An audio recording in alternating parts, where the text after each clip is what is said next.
Is it possible to get over my resentment for my husband after he asked for a paternity test? My husband is 32 and I am 27. We got married 2 years ago and have been together for 6. 1 year ago, I fell pregnant and we had our daughter a few months ago. However, he has been very weird during these months. To note is that I am mixed. My dad is a white Spanish man and my mom is a dark-skinned Latina.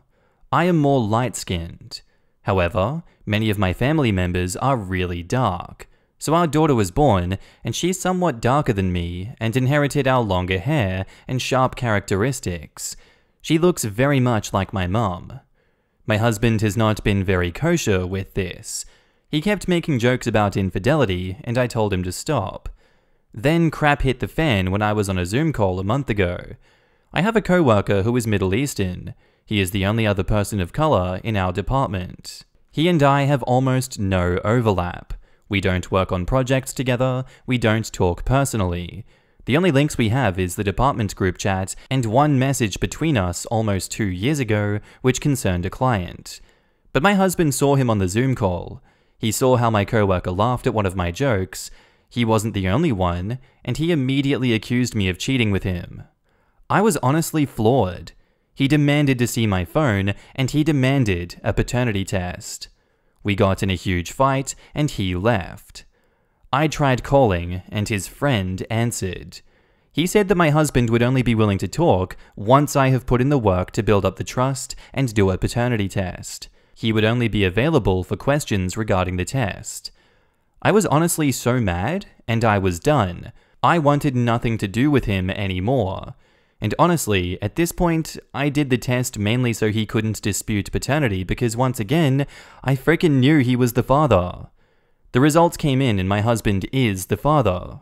The same day, I told him that I wanted to separate. He started crying and begging. He apologized for how he went about it. I told him that I needed time. He said he would set up a session with a counselor, and I told him okay. Now I'm sitting here, and I honestly don't think that I can find it in my heart to forgive him. It's one thing to ask for a test, it's another thing for him to treat me like lying scum. F you, Stefan. And now in the comments, my cousin's husband accused her of cheating throughout her second pregnancy. He claimed their blonde daughter was half Japanese. Guess who let it slip during the separation that he was spending Father's Day with his other daughter? The one that was born between my cousin's 2 kids. He might be insecure, projecting, or listening to the wrong person. In any case, do the counseling and see what happens. Yes, my father freaked out and projected hard when he left my mom, accusing her of everything that he was doing. Not always, of course. Sometimes people just get that nagging thing and can't drop it for other reasons. Often your energy and affection towards your partner drops off because you have a new baby and it's all going there. Things like that can affect people. Good people too. Is it possible? Yes. However, you need to be honest with yourself if you want to or you can. Some people just can't. In that case, it's best not to get stuck in a loop of trying with nothing changing. You also really need to figure out and work on the why he did what he did. Is he projecting on you and is the one cheating? What even got that idea in his head? He was absolutely ready to end the relationship by the sounds of it because he thought that you cheated. If you honestly don't think that you can find it in you to forgive him, then you might be wasting both of your times. Is he cheating? Or is he a racist, upset about his child's skin? ¿Por qué no los dos? Equally valid and equally depressing. I hope OP gets through this. Take the fact this starts with X with a grain of salt. Now, my ex-wife did great being raised with a single parent, much better than she would have with a father who assumed that she was an affair baby. I'm just showing you some options. Sometimes life with someone who doesn't trust you isn't worth it. My advice would be to tell him that you're going to the counselor to facilitate peaceful co-parenting, but the marriage is over. If you can't forgive him, don't waste time and emotional energy trying to force yourself. The treating you like trash is pretty disgusting. You have no guarantee he won't do it again if he gets upset. And now onto the update. I did end up going to several sessions with my ex, but honestly, his actions killed the love that I had for him. Especially because he was kind of sorry, but kept making excuses, saying BS that made my alarm bells sound, and who would have thought? I found several forums that he was active on that were sexist, racist, and homophobic. He had posted about our situation in a forum that was very incel-y. He referred to me in derogatory terms. People were telling him that I had roast beef, and that he was just stability, but I was looking for Chad cock. This made me sick to my stomach. I took screenshots and printed all the things out, and I got the screen grabs as well. I called our counselor and told them that we were done. Thanks for the service, but I'm gonna get a divorce. I met up with him. He was staying at his friend's place and I was at home. I got the information through his gaming PC. When we met up at his parents' house, I basically threw the folder to his feet and told him I was effing done. Cue crying and begging. I told him no and that he makes me sick. He told me that he was weak, and I said that that was true. He didn't want to let go, and my mother-in-law had to intervene. Honest to God, that woman never took too much of a liking to me, but she really did shine through. She screamed at him, and when she saw the folder, she told him that this was not the behavior of a strong father. She told him he was nothing but a coward. My ex stood up and just screamed. He didn't say anything, just a horror movie scream. He punched a drywall and broke a hole into it, and then left. My mother-in-law was consoling me. She told me that she was sorry, and even though she personally does not like me, she respects me and appreciates everything I have done. We hashed out a plan. I want my daughter to have her father in her life, but with him basically being a bigot, we decided that I would go for full custody and would allow visitations if my mother-in-law was present and only at her house. Right now, we are dealing with the divorce process that he is contesting. What he is not contesting is custody. He seemingly does not want it and has been almost not involved at all with our daughter. He has texted me that if I don't take him back, he would not want custody. My mother-in-law has been an angel. She's been helping out when my family can't, and had actually helped with the legal proceedings by telling her son to not be an ass and giving testimonials. My ex had refused to pay any child support, but mother-in-law had actually taken that over. It is really difficult. I don't have much of a social life, and I am sleep deprived, but at least I'm happier than in my marriage. And now in the comments, be careful of your mother-in-law. I also had one who didn't like me but wanted to be all helpful and kind after the fact. But the truth is, she can't stand anyone her sons are with. Despite being an active reason for our divorce, she now wants to acknowledge how great I am? It's still manipulation. My guess is she just wants to ensure access to her grandchild. And OP says, she was not a just no mother-in-law. We just didn't get along because we never clicked. She always respected me, and I honestly don't care if she's just doing this out of selfish reasons or out of the goodness of her heart. She is helping when I need it the most, and I'm happy to have her in my daughter's life. OP's ex sounds like another guy that I read about here who torpedoed his marriage when he wanted his middle child's DNA tested because he didn't look like him. Basically, OP's ex here checked out of being a dad because his daughter didn't look like him. Mother-in-law is the best part. Even if she didn't like her daughter-in-law, she's aware that her son is an imbecile and ruined his own marriage. Quote, he texted me that if I don't take him back, he would not want custody. Shitty circular reasoning on the ex's part, and probably just as well. That kid hopefully takes after OP's side of the family in more than just looks, because that kind of stupidity needs to be buried deep.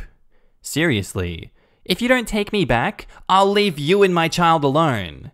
Huh, you promise, dude? Right? I'd not want a racist around my darker-skinned daughter.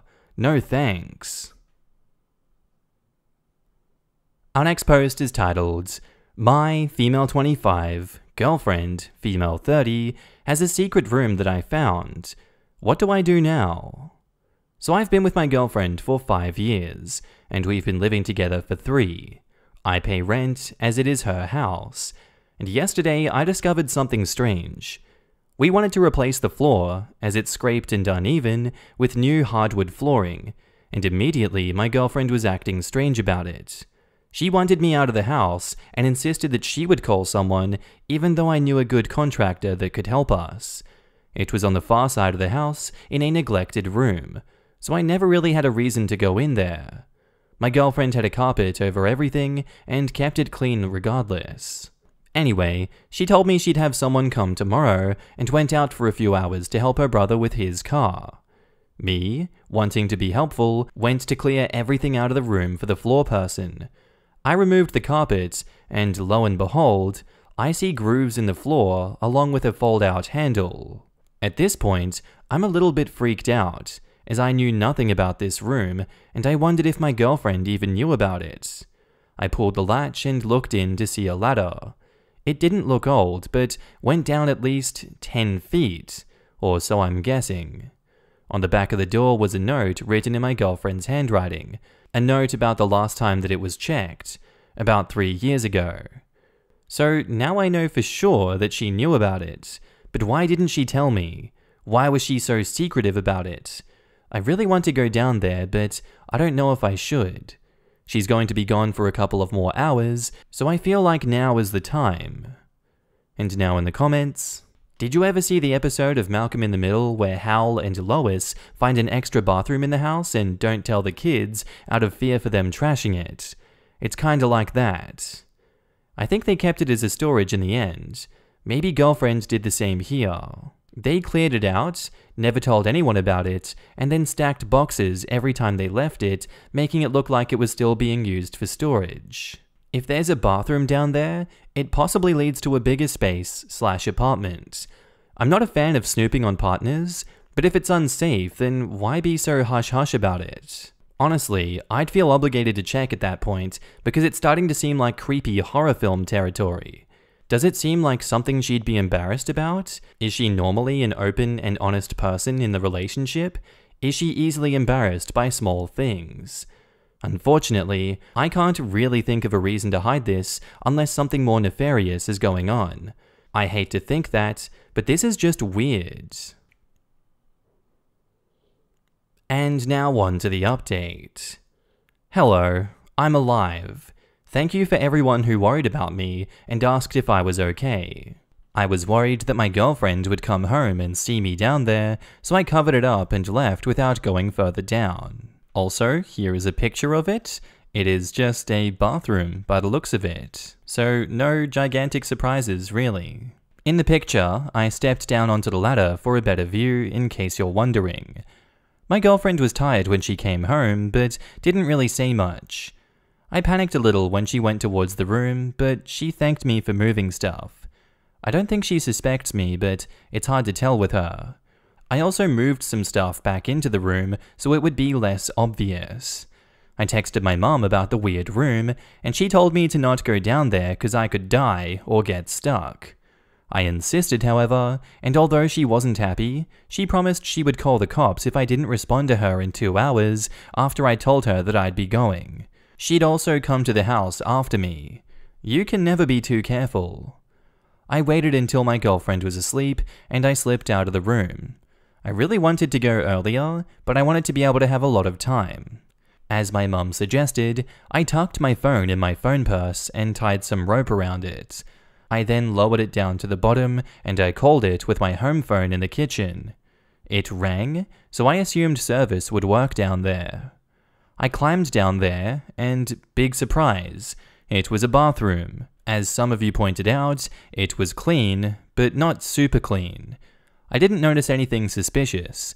The toilet flushed and the electricity worked. It seemed maintained. I was curious about the door, however. I thought that it may lead to storage, but it led to another room. The room was covered in survival bunker stuff, medical kits, books, a huge box filled with rations, gallons of water, and a cot. It looked newish, too. Some of this stuff seemed heavy, so I don't know how she would have carried it down a ladder, unless there's another entrance that I don't know about. I guess she could have carried it in a backpack, but it would be difficult. And also, considering how much stuff there was, when would she have time? My girlfriend leaves really early in the morning, so I guess she could have gone in around then, but still. There was a small metal door in the wall. I looked inside, and the interior was covered in cobwebs. It looked like a crawl space. I decided to avoid going in there for now. Anyway, besides that, there was nothing suspicious. I turned off the lights and went back up. I told my mum that I was alive and I went to bed.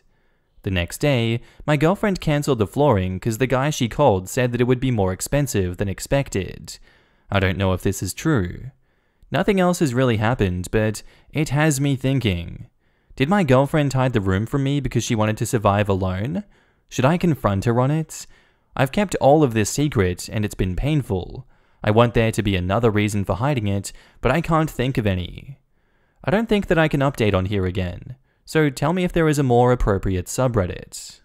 And now in the comments, she likely hasn't told you because she's afraid that she'll be mocked. She has a survival bunker under her house.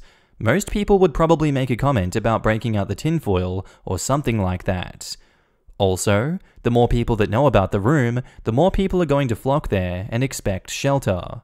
This puts the security and supply assurance at risk. I have a friend who has major anxiety over things apocalyptic. It stresses her out so much, her therapist encourages her to do doomsday prep. She has all kinds of kits, disaster gear, and food stored. It helps her deal with her anxiety. I'm wondering if this situation is similar. OP, you must ask her, and please update us in this subreddit. We can't just miss out on the ending here. Your girlfriend is a survivalist. It's not that she doesn't trust you, it's that telling you means that you might tell other people, and her survivability becomes compromised in an emergency as other people would go to her for her stash. If you're okay with that kind of thing, look into it and slowly express your interest to her and build a bug-out bag of your own. This is along with my thinking. She might also be slightly ashamed or embarrassed. I think showing interest in it would help the most. Is it odd? Heck yeah. But is it super concerning? No, not really. Show interest and I'm sure that she'll let you into her little world. And OP hasn't posted since finding the dungeon 6 months ago. She dead. This is no bunker, it's a tomb. OP before the girlfriend finds out? Some people don't want to be outed as survivalists, I think. When my husband and I were first house hunting, we went to a house that had this little Alice in Wonderland style door in the back of the master closet.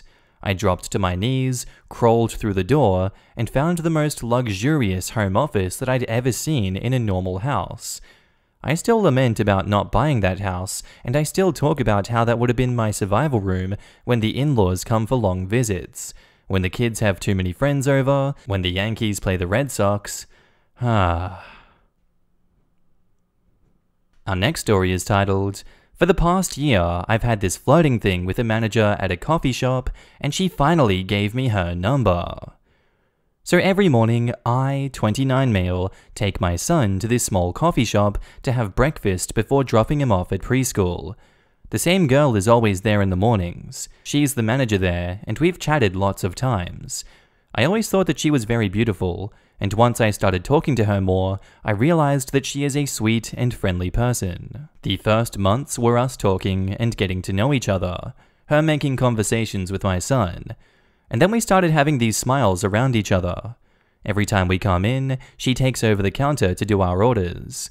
She knows how I like my coffee and what kind of breakfast sandwiches my son wants. And the whole time we're smiling like idiots. We come after school sometimes, and it's not too busy then, so she takes her break sitting with us.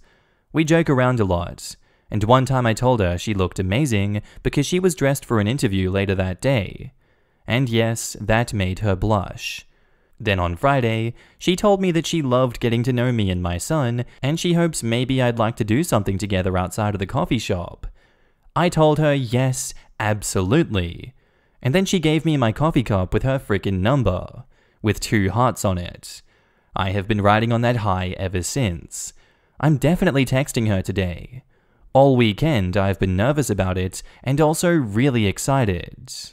And now in the comments, "That's awesome, man. Go you." And OP says, "Thanks. It's been a long time having something like this." I wouldn't hesitate to text her. She took a huge leap, and with the amount of interactions you've had, I bet she waited all weekend long for a text or a call from you and didn't get anything. Also, given the history you share, I would make the date very special and not some simple meet and greet. The reason being that you already know that she likes you, and she likes you physically. So this date really is only necessary to seal the deal and make you both a legit couple. Also, think back to the conversations you had to remember what she likes and doesn't like. You have the advantage here in that you already know a ton about her, so you have a lot to work with date-wise. And OP says, "Yeah, I felt pretty bad about not texting her sooner. I made sure she knew it was because of nerves and not because I wasn't interested. She understood how I felt, and the good thing is that we've got a date. We wanted to make it simple, but not the cliché dinner and a movie. She loves going to the observatory, and you have a nice view of our city from there, so that's where we're going for a picnic date. This is a great date idea. You should also get her some spring flowers to spruce up the picnic date, and obviously make her feel even more cared for." And OP says, inserting SpongeBob gif, "Write that down! Write that down!" And now on to the update. The date went so well. Luckily, it wasn't too chilly for an outdoor picnic date where we agreed on. She looked so beautiful, guys. It felt like I could look at her all day. The whole thing was a blast. Also funny though, because the first date is usually about getting to know each other, but we already know so much about one another. We found stuff to talk about still, and we had such a wonderful time. She told me she's been having feelings for almost 7 months, and she hoped that maybe I was feeling the same way. We want this to be a serious, exclusive relationship, and this was a really great start to it.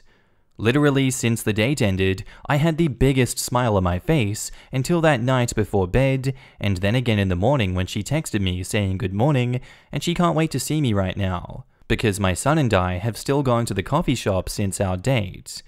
We went out for dinner last night, and this time it didn't feel awkward being more affectionate with each other. Her and I are gonna give it a few more dates before we tell my son about it. He likes her anyways, so hopefully that's a good sign. Thanks to all the romantics out there for your love. This has made me so happy, and I'm glad others were able to be happy about it too. And now in the comments, "Aww, I'm so glad that I happened to see your update. I'm so happy for you. What a great story. Keep us updated." And OP says, "Thank you. I'm excited to see where this goes. If all goes well, I've got to admit, it would be a pretty nice story to tell in the future. It is such a lovely story." And OP says, "I'm definitely keeping the coffee cup she wrote her number on. Almost 7 years in, and I still have the Starbucks cup that my husband wrote his number on. It is precious. Hang on to it." I love this so much. I met my boyfriend of almost 5 years when I worked at a coffee shop. He was a regular there, and after about 5 or 6 months, I asked him out. Now that is how you ask out a service worker. You don't. I went to a technology institute for 2 years. It had one bar that we frequented quite heavily. On our very last day of school, as we knew we wouldn't be going back ever again, I was several beers into the evening when I realized that the bar had been closed for an hour, and I was basically at the staff end of season party. Drunk me figured that I didn't belong there, and against everyone's objections, I stumbled out to the bus stop to go home. I was waiting for the bus for 10 to 15 minutes maybe, and then the main bartender pulled up in a cab and said, "Don't be stupid, get in." So I did. I spent 2 days at her place before making it home. We've been married now for 22 years. I got my girlfriend's mum pregnant, and she won't get an abortion.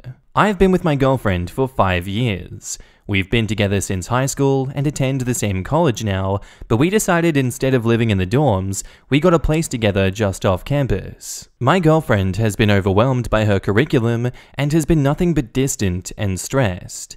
She has always suffered from bouts of depression and anxiety, but it's gone into overdrive. And honestly, it's driven a divide in our relationship the last year or so. She's also been upset about her parents, who recently split up. She invited her mum to live with us, and we surprisingly got along really good. One night after a few drinks, her mum made a move on me, and it kinda just went from there afterwards. Last week, she told me that she needed to talk to me, and she told me she's pregnant. I was mostly confused because she's pretty old and already had kids. I told her straight away that she needed to get an abortion, and she said she needed to think. We didn't speak much this last week, but last night my girlfriend revealed to me that her mum was pregnant and that her mum told her dad. So now my girlfriend's dad thinks that the baby's apparently his, and after a brief chat with her mum, she coldly told me that she's keeping it and pretty much told me to F off. I obviously can't keep dating my girlfriend, and I can't pretend my kid is her brother. On top of that, I'm furious with her mum because she's forcing this kid into the world. Also, my girlfriend has been so depressed lately that I'm afraid the truth might cause her some serious mental harm. I know that I'm an asshole in this situation, so save your judgments, but I do need help. What's the best way to approach this situation that leaves the least amount of damage for everyone involved? And now in the comments, you what? You had a choice when you cheated on your girlfriend with her mum and didn't use protection. She had a choice too, but she likely didn't think she could get pregnant. Her keeping the baby isn't your choice. Her lying to her ex, telling him that it's his, also not your choice. There is literally nothing you can do about the baby besides sue for custody after it's born and get a paternity test that proves you are the father. But that's going to ruin the relationship with your girlfriend and her mum and the mum and dad. You don't seem to want it, so you should just leave the situation and let it play out as it does. On top of that, I'm furious with her mum because she's forcing this kid into the world. Also, I want to talk about this comment. You have zero right to be mad at her. She isn't forcing the kid into the world. She decided to keep a child that she is currently growing inside of her. You don't know the situation. She might have tried and failed to get pregnant again for years with her husband and then had an oops with you. You're thinking that you have any control or say in what she does with this child? Yeah, you don't. Her body, her baby. It's yours too, but you aren't carrying it. When men carry the babies, they can control if the baby is aborted. Until then, they can only make suggestions and get mad when the woman says no.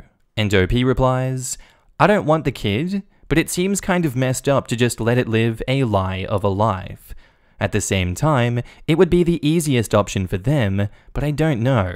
It is all so conflicting.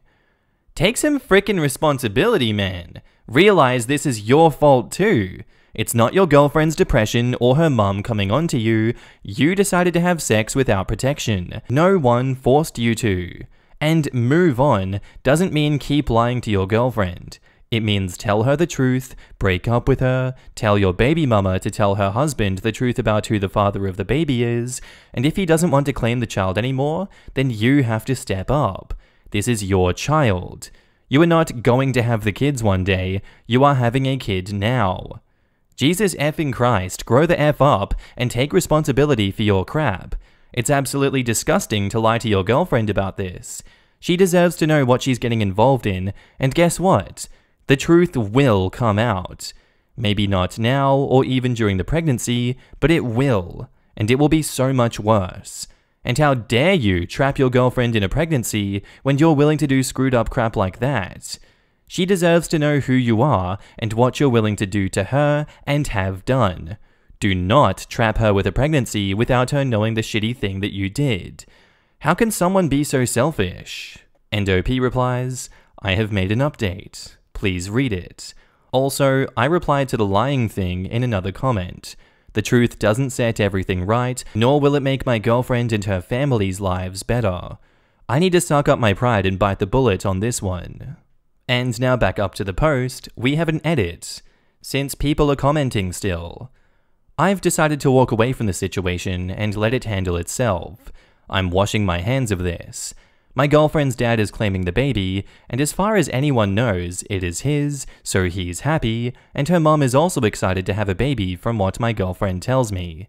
Plus, me and my girlfriend have been getting along so good lately, and her mom is moving back home, so there is no more tension there. Our fling has all but died. Everything's gone back to normal, but kind of better.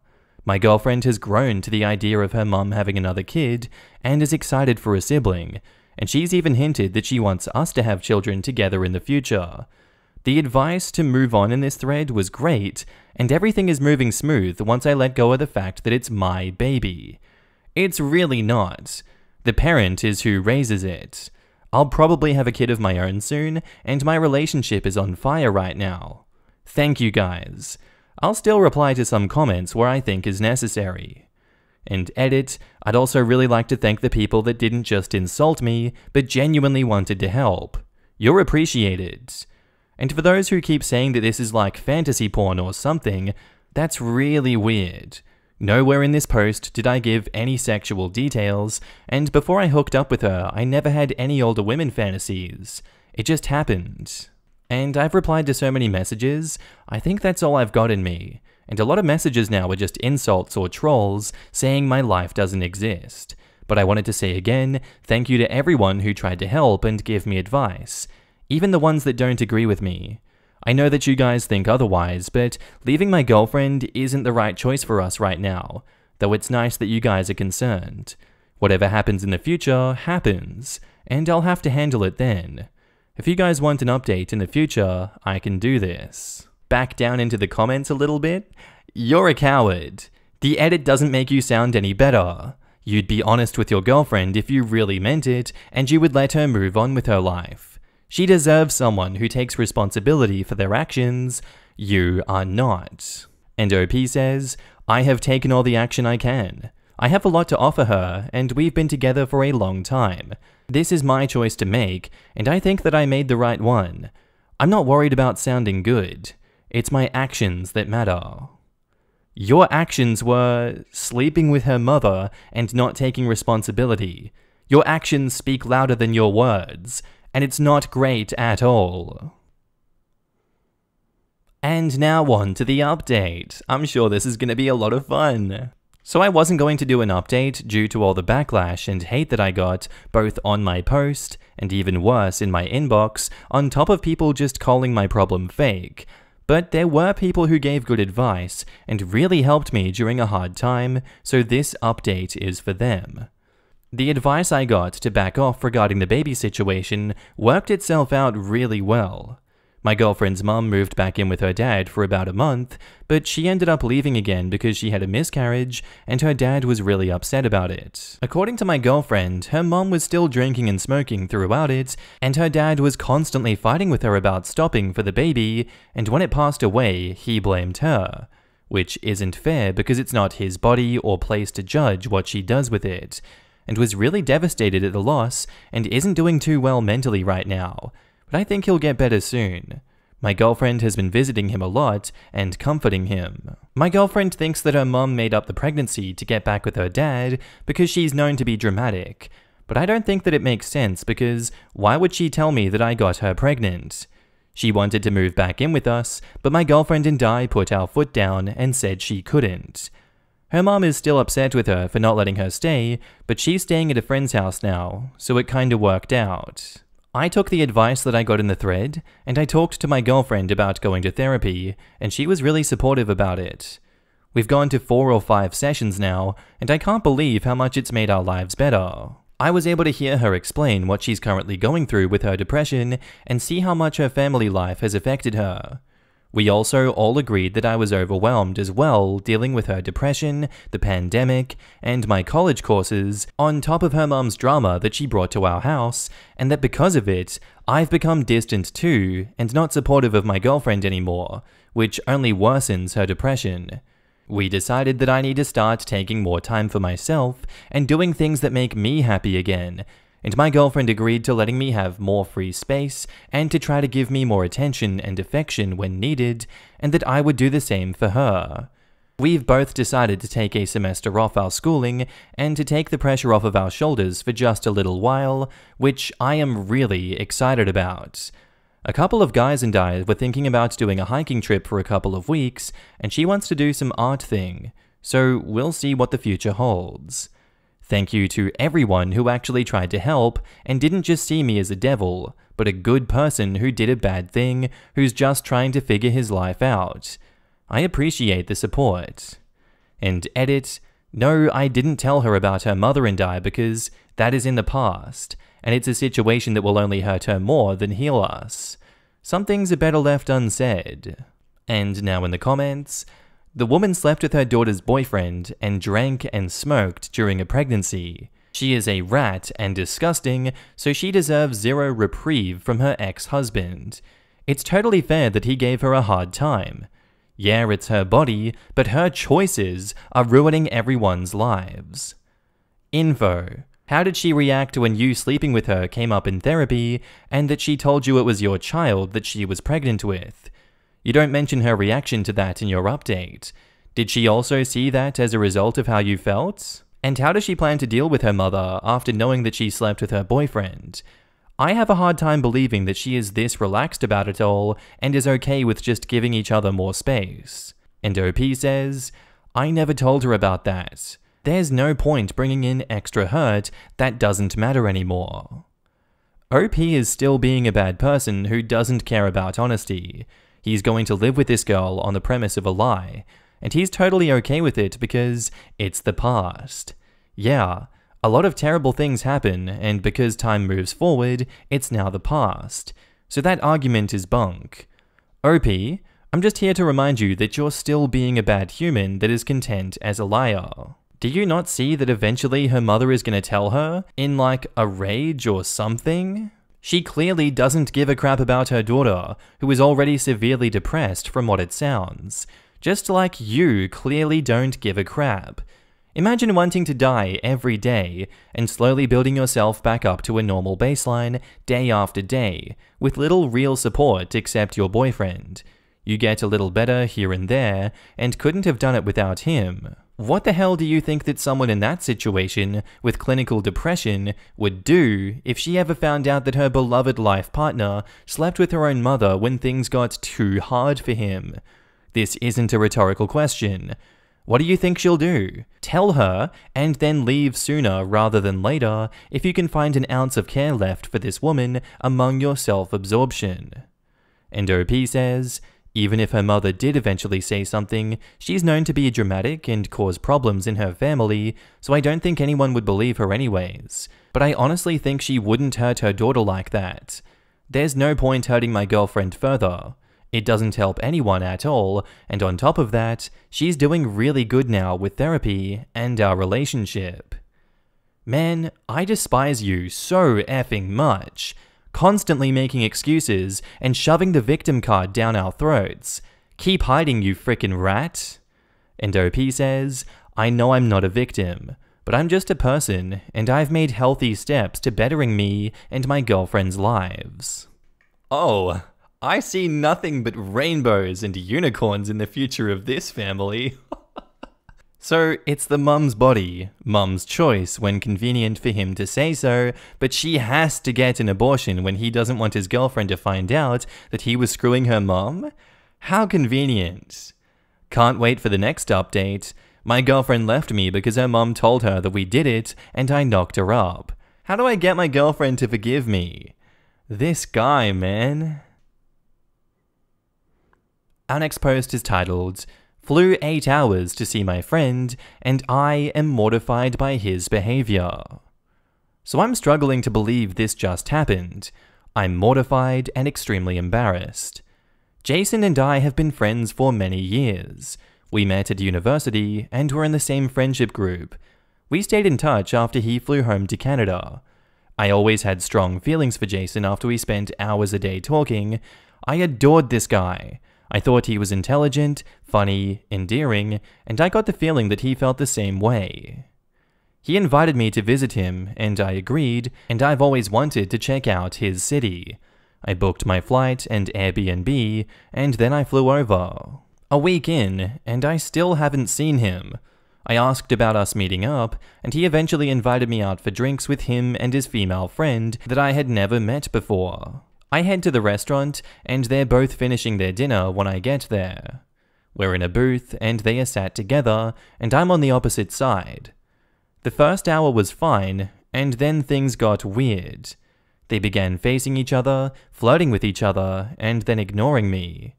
Every time I tried to signal to leave, Jason would order me another drink on his tab, but wasn't speaking to me at all. Jason then began throwing coasters and ice cubes at me randomly. I felt humiliated. We finish up, and I'm heading back to my Airbnb when the girl asks me back to her apartment with them. I said yes, since Jason and I have barely spoke since I arrived. Same thing happened there. I'm ignored, and then Jason starts throwing random stuff at me. I was about to leave, and he asked me to come out on the balcony with him. I did so. I told him I've been asked on a date with someone in the city, and then he said nothing. He suddenly full-on sprinted inside and left me alone on the balcony. Seriously, what is happening? I asked him when he's heading home. He said he's staying the night with her. Great. I then leave. Jason doesn't even look up from his phone to say goodbye. I walk home alone at 2 a.m. back to my Airbnb. He then messages me telling me to get home safe. I asked him if I just third-wheeled, and he insisted that I didn't, that she's just a friend. I asked if he wanted to meet up again, and he declined, saying that he's too busy. I just flew 8 hours for that. I am actually mortified. How could he treat me with such disregard and disrespect? How could he invite his bang buddy along to dinner with us and then spend the night throwing ice cubes at me? My skin is crawling and I feel sick. What's the best way to look at this situation? Because right now, I am humiliated. And now in the comments, that's a relationship/friendship ender. I would just ghost and never talk to him again. It's not your fault. Who could have predicted his crazy and disrespectful behavior? I wouldn't even treat a stranger like he treated you. Something's wrong with him. I think it's not worth it to wonder or find out what exactly is his problem. I hope you feel better. Anecdotally, I once took a flight to another country for a job interview. It was a lot of preparation. We agreed to meet on Friday afternoon. The day before, we texted a place and time to meet. I texted the person that I was supposed to meet at least 10 times on the day of my interview to confirm the place and time, etc. No answer for the whole weekend. I'm at the airport, leaving after having a very confusing and disappointing weekend when he texts me. Asks if I have time to meet now. I told him that I'm at the airport and I'm leaving. It was so awfully rude. A waste of my time and money, and I felt like a goddamn fool. It took me a while to get over, but the point is that this isn't your fault, that he didn't hold up his end of the bargain, which was very easy. Just give you respect and a little bit of time. I wish you the best. You're better off without that job anyways. If they can't respect your time before you're even hired, chances are the job is that much worse. The best way to look at this is that you have a chance to explore a city that you've always wanted to visit. You know not to waste any more time on this guy. He sounds massively immature, and that he likes the attention that he got from you. Put your energies into someone else, and just enjoy the remaining time that you have in the city, seeing as it's unlikely that you have a reason to return. This OP. Forget this idiot, and have a nice few remaining days in a foreign city. Just like, treat yourself a little to make up for his idiocy. And now on to the update. Unfortunately, I'm now remembering more of the night. At one point we were in the girl's apartment, she grabbed his ass and started fondling his ass like I wasn't there, while I awkwardly watched from about 5 feet away. I felt completely embarrassed and like I was third-wheeling. He then proceeded to stay the night. I walked home alone across the city at 3 a.m. He texted me telling me to get home safe while I was in total disbelief. And I can't lie, I'm in pain. I adored this guy. I wouldn't have accepted his invitation to fly 8 hours to see him if I didn't. He told me to book a flight, told me to let him know when I had done so, and then later told me to book an Airbnb/hotel and to also let him know when it was done. Just for him to humiliate me. We've known each other for years at university. He's never acted like this before. He contacted me after I flew home, insisting that this girl isn't a bang buddy, and said that I acted weird, and then proceeded to block me on Messenger so that I couldn't respond. I acted weird? You have gotta be kidding me. My head is spinning. Is it odd that I feel a bit shell-shocked by this? What the hell was his game plan here? Why would anyone feel the need to act so cruel? And now in the comments, chalk it up to life experience and move on. You have already invested too much time into this guy and this weird encounter. OP, I myself have had a handful of what the F happened here interactions and weekends with people. Not everything in life has a reason or a lesson or makes sense. Take this weekend and file it under odd but irrelevant. Walk away from that trip and don't bother looking back. There is nothing wrong with you. You are awesome. Your only obligation at this point is to continue being awesome. You're never going to get anywhere thinking about why he did what he did. You're likely not going to figure it out because you're not that type of person. Screw this man and move on. He's irrelevant at this point. You deserve better. Please don't actually screw him, but the rest of this is spot on. Okay, this story seems super weird and random, but almost the exact same thing happened to me once, except we were all early 20s.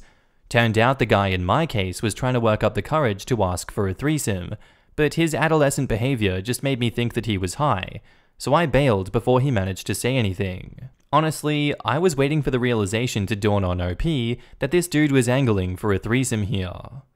With the chucking ice cubes though, what exactly does that mean? Classic flirting behavior for a 12-year-old. Hahaha, you're so ugly. Who would want to be your friend, loser?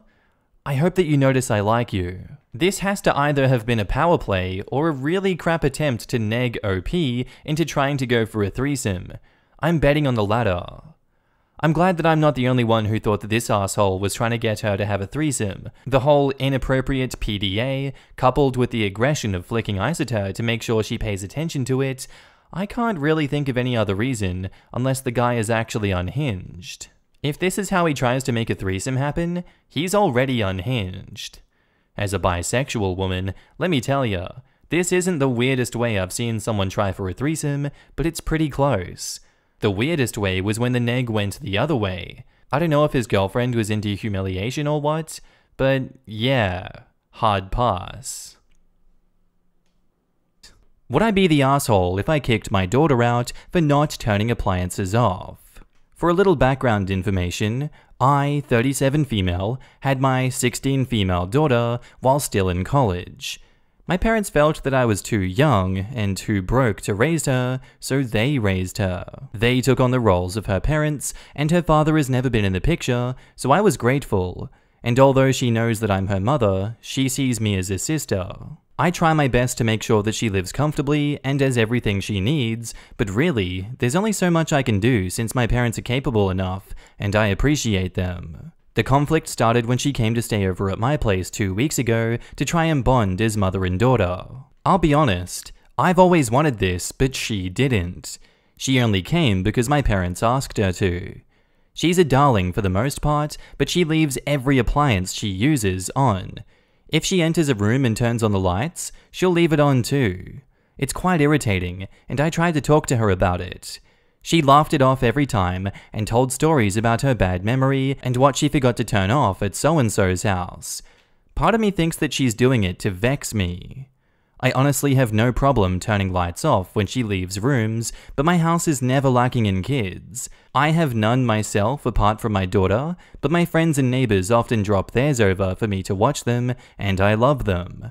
Yesterday, my daughter went out with friends and left the electric iron on, and I only found out when my neighbor's kid, female 10, told me that the iron is hot. Needless to say, I was furious.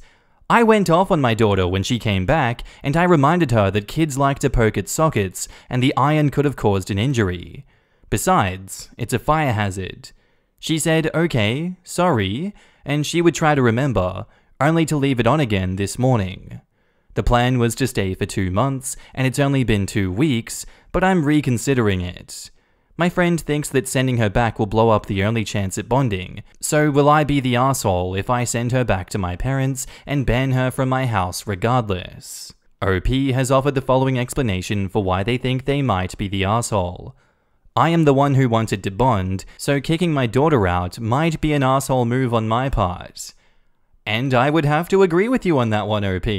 This was all your idea. Yes, she has some flaws, but this is normal for 16-year-olds in my opinion. At least it was for me. I was always leaving appliances on. It's just a teenage thing to do. These are the years that you're going to fight with them the most. And if she doesn't want to be there in the first place, I don't see why you're keeping her there. Just be a normal person and say, this isn't working. I think you should go back to your grandparents' house. We gave it a try and it's not working, but I still love you. That's a normal and valid thing to do, not, I'm kicking you out because you can't turn appliances off after you use them. Also, you're banned from my house. Regardless. Yeah, I think you're the asshole for this one, OP. Edit to add, info for those of you calling me a bad mother for giving her away. I did not choose this. They took her. It was a whole court case that ruled in my parents' favor because they had money and I was still in college. They have been great grandparents, and they have the right to decide whether or not I get to see her, and they only allowed me to meet her when she was 11 and stay with her recently. She also doesn't forget anywhere else, just at my place. And now in the comments, you're the asshole. Going from unplug the iron to get out of my house is quite a leap. You now suddenly have your child in the house. At 16, she looks adult, but she is a kid. Child-proof it. Have conversations with your child. Discuss what is a suitable reaction if she can't remember to not put your place on fire. If one of those discussions comes to the conclusion that neither of you are happy in this situation, ask if she would rather go back with grandma. Be an adult. Try being a parent. Don't be the teenage older sister that overreacts. There won't be a house to kick her out of if it burns down from that iron. Yeah, I would have removed the iron after the first incident if this had been my child. I would not have removed the child though. I'd recommend getting a modern iron instead. The older ones are super dangerous when kids are around. They make irons with automatic shutoffs if the iron isn't being used. For real, I can't remember the last time I bought an iron that didn't have that option. Like, you have to specifically seek out models that don't shut off on their own after a few minutes of being inactive. If your response to the first parenting challenge is to kick her out, I'm glad that your parents raised her.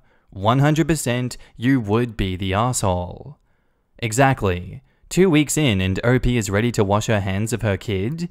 If parents gave up on their children for forgetting to turn off lights and appliances, then we would all be parentless and homeless. I'm a grown-ass adult, and from time to time, I forget. It happens. OP shouldn't be surprised if her daughter/parents shut her out for good if she kicks her daughter out because of this. And now on to the update. Thank you all for the comments and advice. I totally see the mistake that I was about to make. I also accept my judgment, and I'm going to take responsibility for my thoughts, which I'm glad did not become actions. I spoke to my daughter a while ago, and I told her my side of things, how I genuinely feel about her and all this, and she listened. She didn't say much, but she admitted she doesn't really see me as a mother since she knew me as a distant sister first, so she didn't know what to do when her grandparents asked her to come over. She's not ready to call me mum yet. She doesn't think she ever will, and she assumed that I would expect her to. She's also upset about me having kids over most of the time, as she feels they shouldn't get the right to be so close and clingy to me when she doesn't have that kind of freedom because again, I'm more of a sister that she sees once in a lifetime to her. Long story short, I realized it's going to be much harder than I ever imagined, but I will try my best going forth to make her feel loved and welcome. I understand I should keep my boundaries, but, in her words, I should stop walking on eggshells around her too, which I will try to. She didn't promise to do the same, but she did promise to stop doing things that could potentially cause harm, which is a huge step. While on that note, I would also like to point out that it's quite mean of commenters to make assumptions on something that they know nothing about. My past had nothing to do with the post, and I left it out, only adding brief answers to questions that I got asked. We are all in different countries with different laws and views, and just because things go a certain way in your country doesn't mean that they go that exact way in other countries. There are ways to express your views without ho-ho-ho, shaming, and name-calling. We all learn from mistakes, and I'm learning from mine. I appreciate your judgment on my actions, but I hope you can be kinder on other people's posts, regardless of whether they are the asshole or not. Remember guys, just because they're an asshole doesn't mean you can yell at them. They're still humans at the end of the day. And now in the comments, so the courts ruled in favor of the grandparents over the birth mother? Yup, it's not that uncommon. Indian judicial system is rotten with corruption. If grandparents are rich, they can easily bribe the judge to give judgment in their favor with some BS excuse. I know zilch about Indian law and court norms, of course, but to take a kid from a 21-year-old, coupled with them not letting her see the kid for 11 years, plus the whole vibe of this, I think there is a lot of missing info. OP mentioned some undefined health issues, and I don't see any mention of the father. From my admittedly lacking knowledge of Indian society, I can imagine they don't hold young single mothers with health problems in very high regard. Indian court system is garbage. You have money, you'll get the case in your favor. People say upper caste and lower caste doesn't exist, but in reality it does. Everything is the direct opposite to how the internet sees India. I live in the US, and my parents did this to my sister. It started off innocently enough. My sister was divorced, my parents volunteered to babysit while she worked, and then they started to refuse to give the baby back. Oh, he's already asleep. We'll keep him for the night. That way you don't have to drop him off in the morning. Or they simply wouldn't be home when she came to pick him up. It got so bad that she had to take them to court. The judge gave custody to my parents because the child spends most of his waking hours at their house, and it's in the best interests of the child. After that, my parents cut her off completely.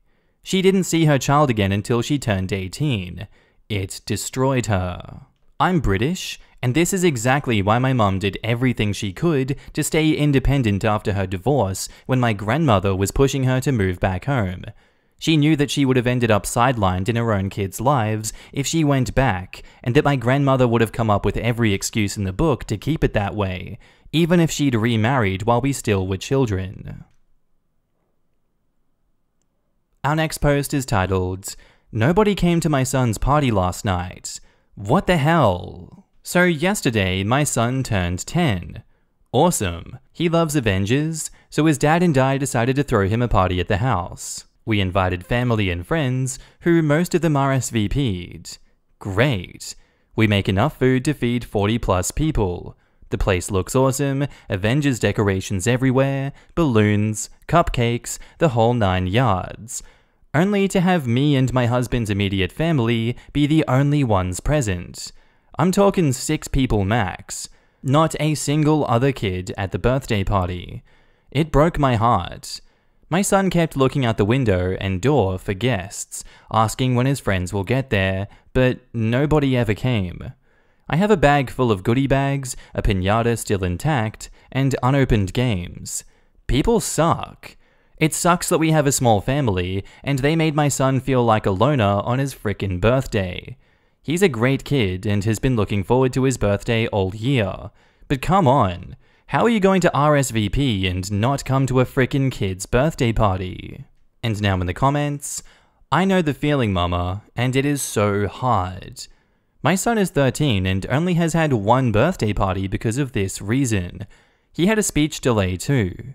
I rented the rec center pool only to have 4 family members there as well. What are the parents of those kids thinking? Heartbreaking. I'm not gonna lie, it didn't get easier for my son. Middle school has been awful. Kids who he has known for years calling him gay and autistic, one punched him in the mouth. My son is in the gifted program, rocks an occasional bow tie, and has the softest heart. When the kids kept up with the gay slurs, he literally came home, broke down, and said, "What's wrong with being gay?" He then very genuinely said that he hadn't thought of sex yet, so he didn't know what to tell all the boys who were teasing him. Right in the feels. So instead, I bolster him up as best I can. For birthdays, I let him pick an adventure or gift. For example, scuba, or snooba as they say, or baby tiger photo op. Usually a higher cost activity, and we rock it out. It gives him a birthday memory, even if it's not a party. At 12, he joined the Civil Air Patrol. He's still alone, but he's alone in a group activity setting, and at least they understand his passion for planes and space. I keep telling him that he will meet his people one day, probably in grad school. At least that's my hope. You sound like a great mom. I was an only child who was pretty shy, so some birthdays were special outings like you mentioned. And I loved those birthdays. Thinking about it, if I hadn't been in a private school with a strict policy of birthday invitations, friends wouldn't have shown up to my birthdays either. I had a class of 19 kids in my grade, so there was an enforced policy of birthday parties, and every kid had to be invited if you had one. Weird, but I guess it played a benefit to me as a weird kid. Lol. Get a PO box and update us with it. I'll send a card, and I bet lots of others here will too. My son went through this recently. He is 8 now. My wife and I decided to take him to an amusement park in lieu of a party this year. His 8th birthday was at Great Wolf Lodge. When I talked to him about it this morning, his first comment was, "I want to send one. I didn't like how it felt." Broke my heart and made me so proud in the same moment. And now on to the update. Just wanted to give everyone a mini update. Oh my god, I am overwhelmed by the love and wishes from the Reddit community. You guys are awesome. I apologize if I wasn't able to respond to you individually, but wow. I came to this subreddit to vent, and all I got was a vast amount of support.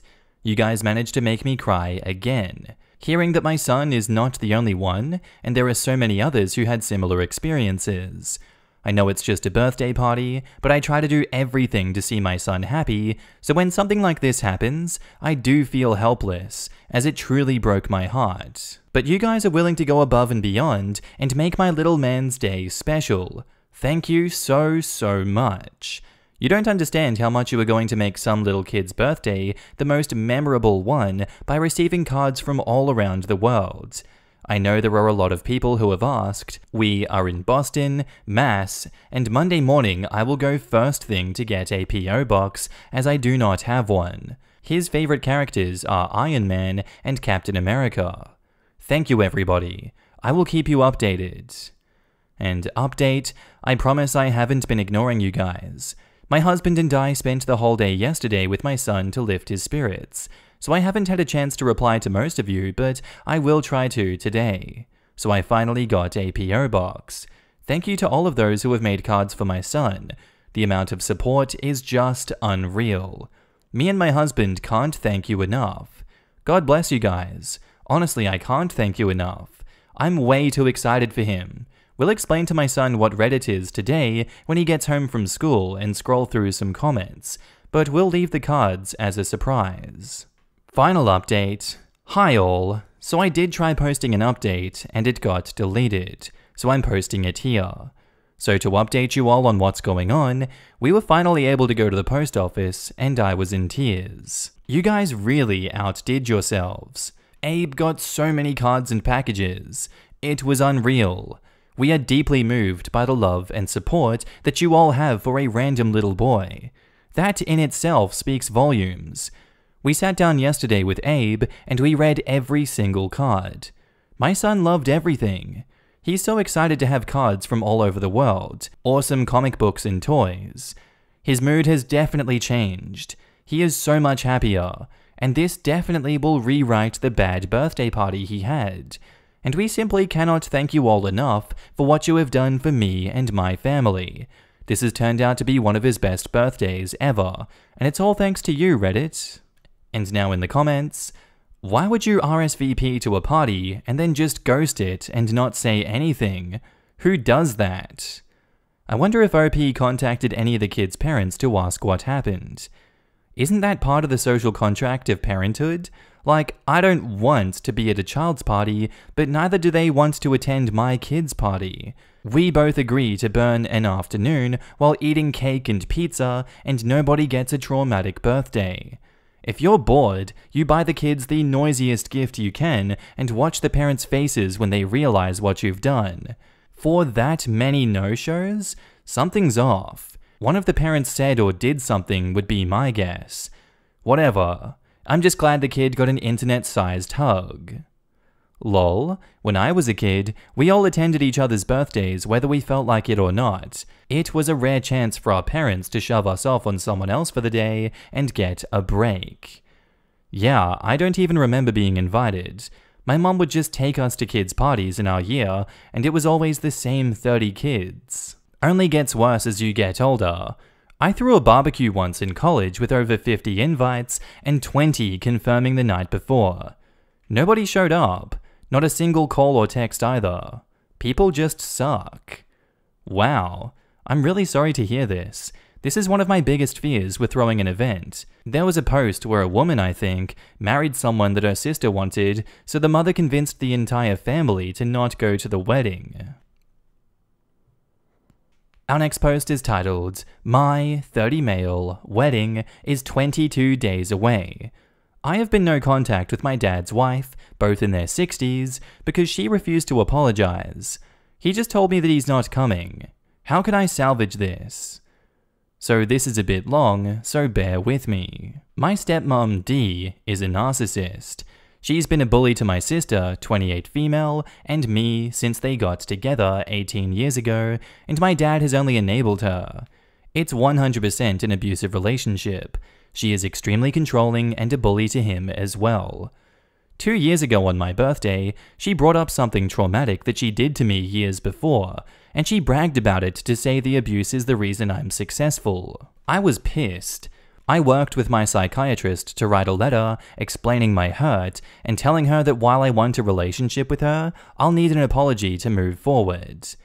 She sent a letter back blaming me for a bunch of stuff from when I was a kid to justify her abuse and refusing to apologize. My response was, I'm sorry, I can't have a relationship with you if you don't respect me enough to apologize.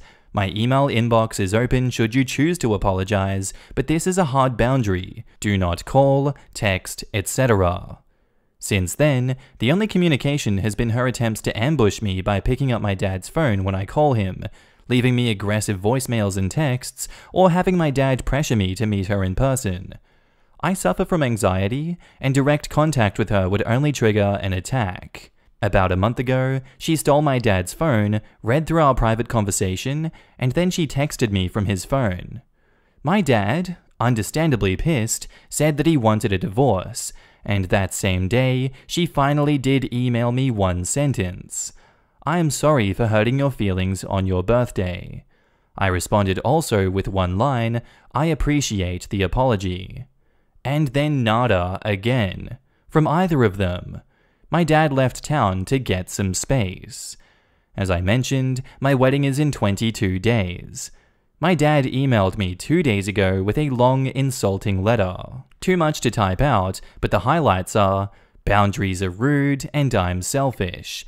My psychiatrist is a joke. D has been punished enough, so get over it. How dare I only send one line back to D's email? D is the real victim, and how dare I not invite his wife to my wedding? Plus, the exact sentence, obviously I'm not coming to your wedding. To be clear, I've heard most of these brought up over the past 2 years and have addressed them with him, but he just dismisses me as being angry and vindictive. Basically, as usual, he wants me to just make peace at the expense of my mental health while never holding D accountable. I'm in a healthy headspace thanks to my psychiatrist and incredible fiancé. I know that my boundary is healthy, and no amount of guilt tripping will make me feel bad about setting it. But how can I respond? Despite my intense anger over the letter, I still want him, not her, at my wedding. I love my dad, and I'm so sad that one simple boundary is apparently enough to end our relationship. And now in the comments, I think you know that they have made their choice. Why would you want them in your life if they cause you so much distress and they clearly don't respect you? Count it as them doing you a favor. They shouldn't ruin your wedding day, and you are literally letting them. Your wedding day isn't about them. It's about you and your partner. Yup, it's time to go no contact with dear old enabler dad. These people will only get worse with old age. And then add grandkids into the mix, and they will be even more of a nightmare.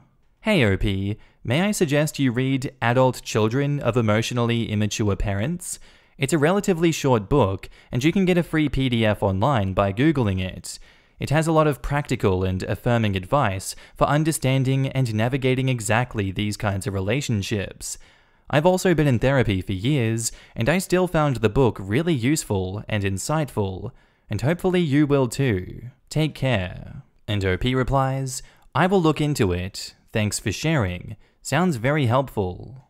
I grew up in a similar situation, and the first thing I want to say is, your father does not deserve a pass just because he didn't abuse you in the same ways his wife did. He 100% allowed his child to be abused and did nothing. That is not acceptable without an apology. You should be incredibly proud of yourself for setting this boundary and for fighting your way to better mental health. I suffer from anxiety as a result of my father's and stepmother's upbringing, and I can truly appreciate the amount of growth that it takes to claw your way to the other side of this. I think the toughest reality I've had to face as an adult, processing a traumatic, emotionally abusive upbringing from my stepmother, is that my father allowed it to happen. My father is very much bullied into submission by his wife, as you explained yours is, but that doesn't excuse anything. He made the choice then to not fight for his daughter, and now, even worse, he's aiding his wife into trying to emotionally tear you down. You don't need that in your life, sis. I got caught in the trap, for a long time, of believing my father was just trying his best and wasn't malicious in his intentions. But I now own the fact that thinking like that is what manipulators and narcissists prey on. He failed to protect his child from ongoing emotional abuse. That isn't forgivable without an apology, without some semblance of ownership. What is different about your stepmother's abuse compared to your father's allowing it to happen? I'd say there's a ton of catharsis in owning how angry you deserve to be at your father, and he shouldn't get a free pass into one of the best days of your life if he can't prove that he cares enough about you to stand up for you. He's complicit in this situation too. And OP says, this is my favorite reply. Thank you for sharing. It's shocking how similar it sounds, and anytime I brought up to him how my anxiety stems from D, it was dismissed. But it really did. And the way my dad taught me to deal with that was just to keep the peace at all costs. Bend over backwards for D to make her happy because he's too afraid to stand up to her. I used to give him the benefit of the doubt too. And right now, my sister has been saying that type of thing.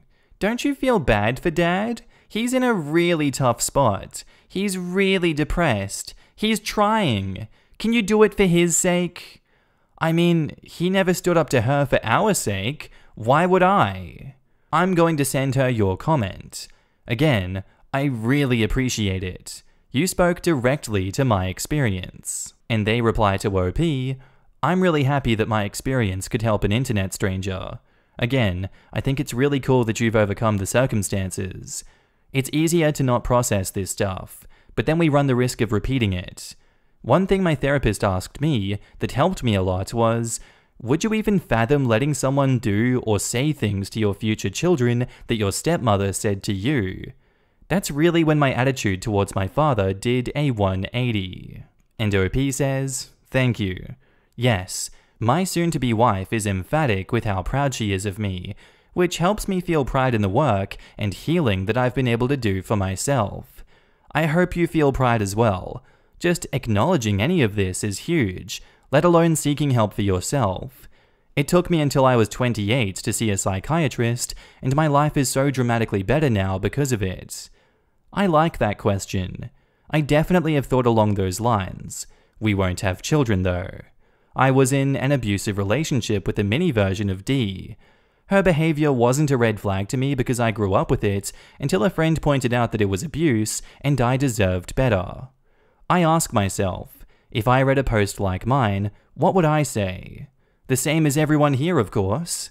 I just didn't want to admit it to myself. Sometimes you just need help to open your eyes. Back up to the post, we have some edits. I feel like the letter was a trap. Either I cave to her and they both come, or I tell him no, and it proves all they say about me, and it justifies him not coming. Edit 2, the letter wasn't sent by D, although it has her fingerprints all over it. My sister confirmed my dad did, but she's on team make peace, it is tearing dad apart. That deserves another post. Edit 3. One thing that I didn't mention. In the letter, he said that he doesn't want to come because how am I supposed to explain why my wife isn't there? Well, how am I supposed to explain that he isn't there? It's mind-boggling. And edit 4. For some reason, a lot of people think I'm a woman. The post says 30 male, but you're giving my fiancé a good laugh with it. And now on to the update. Hi everyone. I got some incredible insight on my last post, albeit with some hard truths that I didn't want to accept. Thanks to everyone, especially those who shared stories that were very close to mine. It really helped me understand. So I wanted to update everyone who may be wondering what the fallout of this is. This will likely be my only update, unless something dramatic happens. The fun update is, I got married. My wife, which is still crazy to say, and I are so happy, and our wedding was the best day, full of the family and friends who love us the most.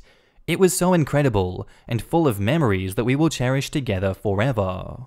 The not fun update is long, as there is a lot that happened. Well, I sent back a response to my dad's original letter shortly after posting. I had a lot to say, but I kept it brief on the advice of some. Full text. I'm very hurt that you have chosen not to attend my wedding. However, I'm not surprised that you have once again chosen to appease D's whims over my needs, happiness, and mental health. As you've done for nearly 2 decades. It's honestly shocking that one simple boundary and one need for an apology from her is apparently enough to end your and my relationship. But I will respect your choice. We are not inviting drama, dismissiveness, bullying, or manipulation, and we are certainly not going to tolerate anyone who uses our wedding as an opportunity to blackmail us into accepting any of those. That has no place at our wedding, and frankly, in our lives at all. I never got a response. However, he did call my mum, who is awesome by the way, and said the same crap he said in the email from the previous post, which she shut down. She astutely realized that he was just trying to manipulate her into getting me to let D come to the wedding. He also had the nerve to say how important his vows were, and doubled down on his wife being more important. The kicker is, he cheated on my mum, while they were married. So I'm not sure why he thought that that was smart to say to her. My mum ended with, nothing would keep me away from my child's wedding, and asked him how attending would possibly change his relationship with D. He didn't have an answer. I then sent a quick write-up to my family and friends, basically stating that he won't be there, and to please not bring it up on the wedding day. Most people were understanding and supportive, but it turned out 2 of my aunts, his sisters, suddenly couldn't make it. Well, my cousin told me that my aunts decided not to come in solidarity.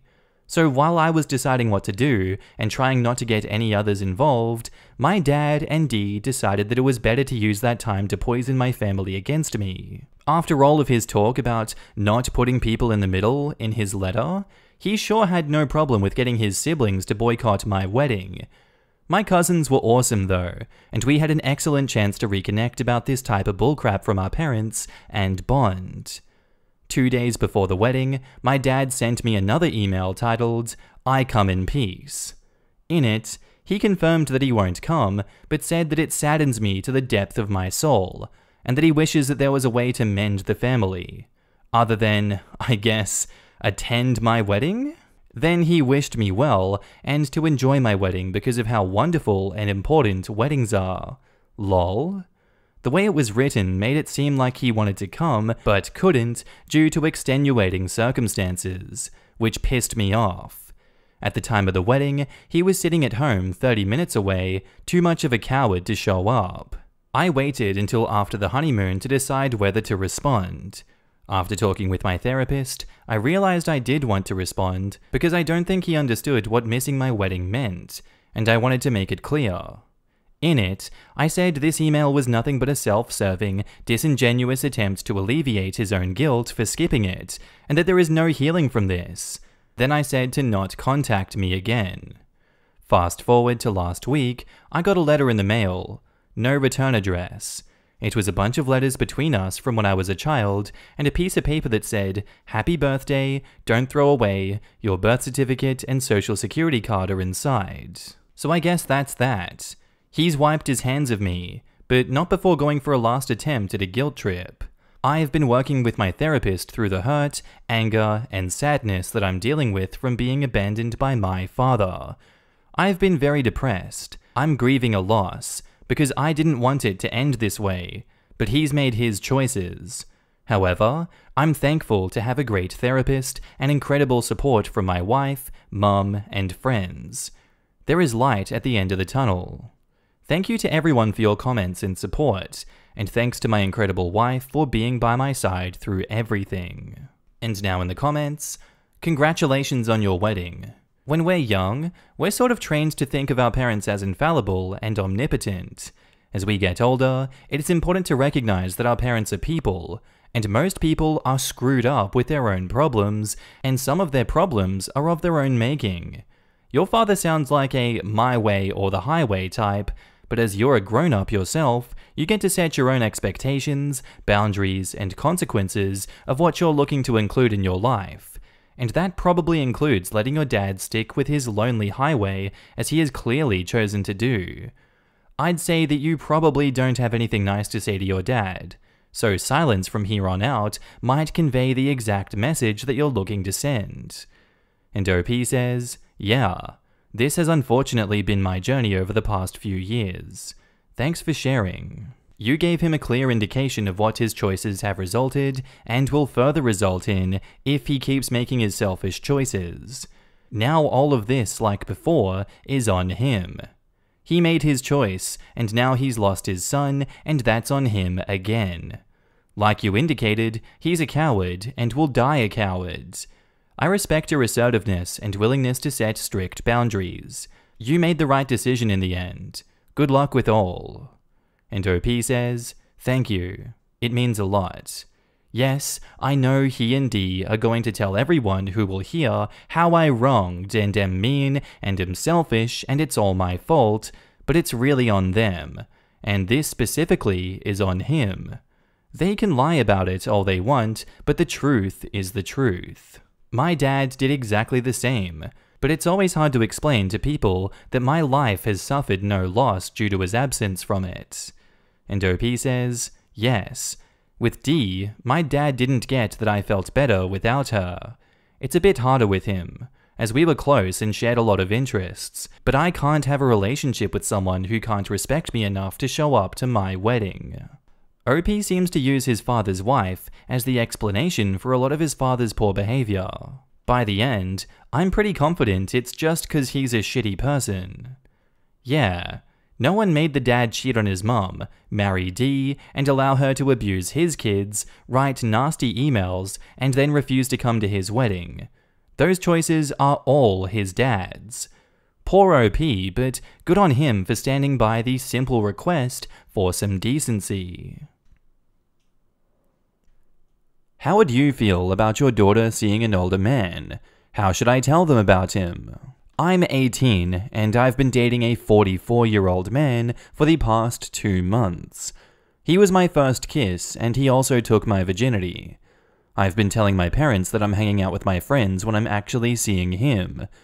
They have some suspicions that I have a boyfriend, but probably not that I'm in a sizable age gap relationship. I'm not expecting a lot out of this relationship, I just like older men, and it's more of a friends with benefits situation than a serious long-term relationship. For more context, I currently live with my parents, and I'll be headed to an Ivy League, Yale, in the fall. I've always been a good student and a well-rounded daughter. This is to say that my parents trust most of my judgments and decisions. I'm running out of excuses to use to see him, especially for overnight stays and vacations. I want to come clean about him, but I fear some backlash, even though my parents are a decade older than him. Should I just tell them that I have a boyfriend but lie about his age? Or just keep my head down until I move out? Or just tell them the complete truth? I'm scared of them not letting me see him anymore. I got slightly attached, and I really enjoy how he makes me feel. My parents and I already have a difficult relationship, so I keep a lot of secrets. And now in the comments, consider who you might be in 26 years, what you'll likely have seen, experienced, hated, loved, hurt, and been hurt by. With all that under your belt, would you honestly be able to relate to an individual that hasn't experienced any of it? Would you feel truly connected? Or do you think that maybe those years would have turned you jaded towards the world, and seeking out innocence and naivety was an outlet to either escape the harshness of what you lived, or a way to try and protect an innocent from what you lived through? Try and understand what they went through that brought them to a place where they felt entitled to take the virginity of a youth, to be the formative relationship of that individual, to risk ruining all future relationships for them at a young age just because of their own desires. The most mature thing they could have done was to not pursue you, but here you are. Keep your walls up, do your investigations. The moment you discover the root of their motivation or the crux of their maturity, that will be the moment that you can truly know who they are, and I really doubt that you'll like it. We all want to be desired, but it's more important to be desired by someone who has authentic and honest intent, not just out of necessity or as a coping mechanism. Meet some of their friends, their longtime friends. Have candid conversations when their guarded narrative is down. Reassess your worth in their eyes. If their true intent is to give you as many opportunities as possible from the earliest age they could, they probably should have had a child and nurtured it from birth. But who knows? Just enter into what you're already deep into with those rose-colored glasses, but take them off at moments to make sure that you've still got 20/20 vision. Just because someone else has regrets doesn't mean you have to as well. OP replies, I really like the way that you worded this. I've been crying this whole day. The comment in this thread really made me take a long look at myself, and I'm really disgusted at all the things that I've done. I should have been more proactive about therapy. I shouldn't have done those dumb things when I know better. I should, but I don't. I'm just scared of the world. I don't have a lot of people to turn to for help. It was the perfect storm of loneliness and desperation and a lot of stress from college decisions, which I thought would make me really happy, but the highs are high and the lows are really effing low. I'm really disappointed in myself. I don't know how to not hate what I've done. You didn't do anything wrong, sweetheart. This man is the one who has failed to be upright. He has almost certainly manipulated the entire situation. Please, do not act like you are to blame. Frickin' social media, advertisements, every goddamn corner you turn is someone more experienced than you, using that experience as a psychological tool to exploit those that haven't put up solid steel walls around them. It's no way to go through life, knowing that around every corner is a predator that might not be malicious in their intent, but certainly not looking out for your best interests. Love will come from a chance encounter. Love won't seek you out, but will see what accidentally brought you together and use that as the first link in a chain of connection. Stay open to passion, grow from experience, and know that with time, you will learn to see the forest for the trees. To expect anything more of yourself is unfair. Psychologist here, don't beat yourself up. You are an incredibly intelligent woman, going to Yale. That doesn't mean that you're emotionally intelligent and wise beyond your years. Falling for an older man is exactly what any 18-year-old would do. You have a right to be your age. Chalk this up to a life lesson. It'll hurt for a while. Breakups are tough. You will know so much more the next time around, and you'll be able to empathize with other people who fall for it. That's an incredibly valuable experience. Welcome to New Haven. I'm here too, and enjoy your young adult years. And now on to the update. I wanted to do an update on my last post. I'm very grateful for everyone who shared their wisdom with me. I did not know how an internet community could change my life and mindset in such a large way. I broke up with him a few days ago, and I've cut him off from my life. Forever, permanently.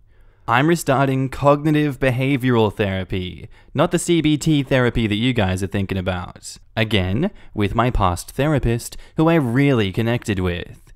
Each session is quite expensive and has motivated me to cut spending on clothes and makeup, but I think that it'll be a small price to pay in the big picture of things. I'm going to pursue healthy relationships once I'm ready for them. Maybe I'll find a cute guy at Yale who can handle this storm. Thank you again, internet family, for saving me a lot of grief and trauma. I was luckily able to make a smooth exit from an imbalanced dynamic. My eyes were opened to how I glazed over the issues, gaslighting, and love bombing. It's going to be the summer of love. Self-love. And now in the comments, one of the saddest things I saw as a nurse was a young woman who was in her mid-20s, married to a 66-year-old man. This poor girl had met him at 17 when he was in his 50s. They married, had a child together, and at 66 he had a stroke. She was struggling, married to a severely disabled man, whilst bringing up 2 small children. The sad thing was that we all could see how creepy and manipulative he was, but she obviously hadn't the life experience to see that. I just think you have a right to be your age is really important for everyone, always and forever, but especially for teenagers. I was groomed at 15 by a leader in my church. I blamed myself for such a long time, and in my weaker moments I still do. My therapist told me that it's natural for a teenager to have a crush on an older person in their life. It is not natural nor acceptable for that older person to act on that crush. What is appropriate is to disengage and have a serious talk about boundaries. That has helped me a great deal in realizing what happened and why. Your therapist is right. Do you know any 15-year-olds right now? If not, look for some, in a non-creepy way. They are kids. You were a kid. A kid is not responsible for an adult's actions, especially if the adult gains and the kid gets hurt in any way. It could not have been your fault. I haven't cringed so hard at a title in a while. I knew exactly what was going on from reading it. I'm very glad that he is out of her life. Our next post is titled, "Am I the asshole for contacting my ex's mom after he called me 39 times?" So for a little background, my ex Jay and I dated from when we were 15 to 17, and we had a pretty toxic relationship, which resulted in some really serious issues that stemmed down the road. For example, I'm now infertile due to an incident between us. After our breakup, I can only say my side, I went down a dark path as I do already deal with bipolar disorder. I had to be hospitalized for mental health after I fell apart. At this moment of time, Jay and I are 19 now, and we both are in long-term committed relationships. I don't keep up with him, and we are no contact, except for his mother, who I talk to occasionally. I, 19 female, was at work, and I received a call from Jay. I thought I had him blocked, so I was confused. I work part-time at a spa while I'm in school, so I have to be mindful of what I do at work. I'm a receptionist at the front of the spa. So I then sent a text asking what he wanted. No response. I then started receiving more calls, and then I realized we have each other blocked, so I was confused. I sent an email telling him to stop because the calls are racking up, and I'm at work. By 5 PM, I had 21 missed calls, and it was starting to send me into a panic attack. I have panic disorder that stems from PTSD. I sent another email saying 21 calls is overkill and that he needs to stop right now. I got no response again, so I let my current boyfriend Kay know. My boyfriend knows every little detail about Jay and Mai's relationship because a lot of issues I have now are from that. So my boyfriend already despised Jay. I then tried to ignore it, and I tried to be done with work. And then around 7 PM, I started receiving more calls, non-stop. I turn my phone off and walk outside for a bit of fresh air, and I started texting one of our mutual, closer to me, friends on my laptop. He said that it's impossible for him to call me because I have him blocked. I said I thought so too. He then said to not engage with him at all, so I did just that. I kept my boyfriend in tune with everything, and I told a few of my super close friends, who were there during my ex-relationship, and watched how everything went down, and they found it disturbing. I turned on my phone, and when it powered fully on, I had 18 plus missed calls. One of my friends told me to answer it, but I refused.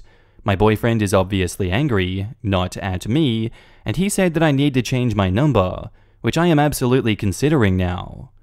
It disturbed me because, to my knowledge, he's in a long-term relationship, and from what I've heard, he's happy.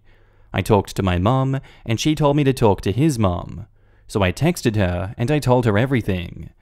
After that, I got a ton of texts from his friends saying that was low, and that I'm a cow for contacting his mum.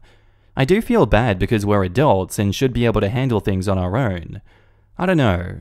Am I the arsehole? OP has offered the following explanation for why they think they might be the arsehole.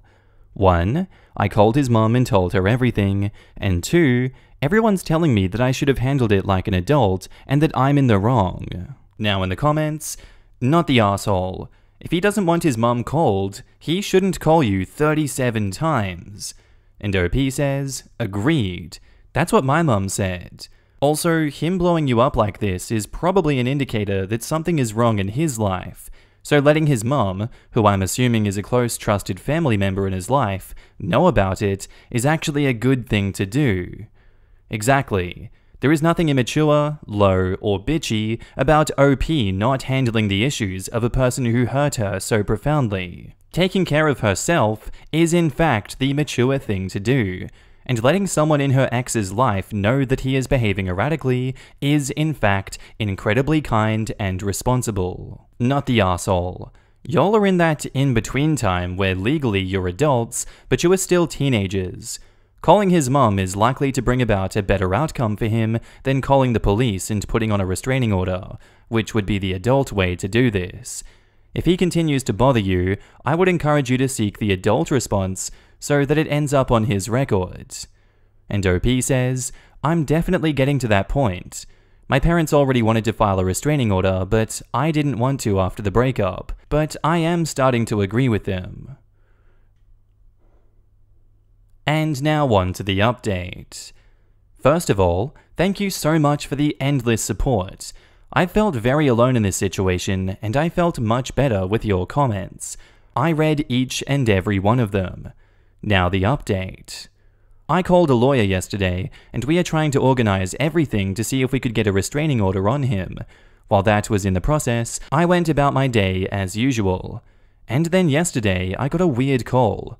It wasn't from his number, it was from a random. It was creepy, saying, I have a crush on you. I see you around the lobby of my apartment name, and then they said that they would see me tomorrow. My boyfriend was there, and we contacted my boss as I had work the next day. So my boss was gonna stay during my shift, and my boyfriend was gonna pick me up from work so that I'm not alone. Everything seemed fine until today. I got another call. It was Jay's number. I still didn't answer it. I turned my phone off and just cried. And then I turned my phone on, and he had called me 16 more times. I'm so unsure what to do anymore. I told my parents, my boyfriend, and the lawyers. I feel so vulnerable. I'm still at work. I am freaking out. I do have him blocked. Someone pointed out that it's possible he's using a VPN to contact me, and that's what I believe is the most reasonable answer, because I'm unsure how he's able to get through. I'm also going to change my number. And now in the comments, I know the cops are typically useless in this type of situation, but I feel like all of those calls, if you can trace them back to him, would be grounds for a restraining order or a no-contact order. And OP says, when I file the report, I will definitely ask. Even a harassment charge. The restraining order will be a better solution for long term, but a harassment charge would likely have a more immediate effect and hopefully persuade him to stop calling and creeping until your lawyer can get the order in place. And OP says, my mum wants me to proceed with both. I think the harassment charge will go through faster though. In my state, the harassment charge won't go through unless it's clear that you don't want the contact. You need to send a text or something that says, do not contact me again. And OP says, I had sent a couple of texts a couple of months ago telling him to not contact me. I still have it saved. Well, if it's possible and allowed where you live, get a small camera pointed to the outside of your apartment. That way you have evidence if he tries to show up. This is awful. I'm so glad that you have a support system helping you through this. I hope X finally leaves you alone for good. And OP says, I'm hoping. I'm almost off work, so my boyfriend will pick me up, and we're going straight to the police station. For real, you do not need this BS in your life. Screw his shitty friends too. You absolutely did the right thing. And OP says, thank you so much. I'm gonna cry. You were so kind. Thank you, thank you. And the thing is, it's not like his mum is a stranger to you. You guys talk, so asking her if she knew what was going on is totally reasonable. And now on to the final update. So this is the update that everyone has been asking for. First of all, I want to say thank you for your sweet comments. I read each and every one of them. I filed a police report for harassment, and it's ongoing.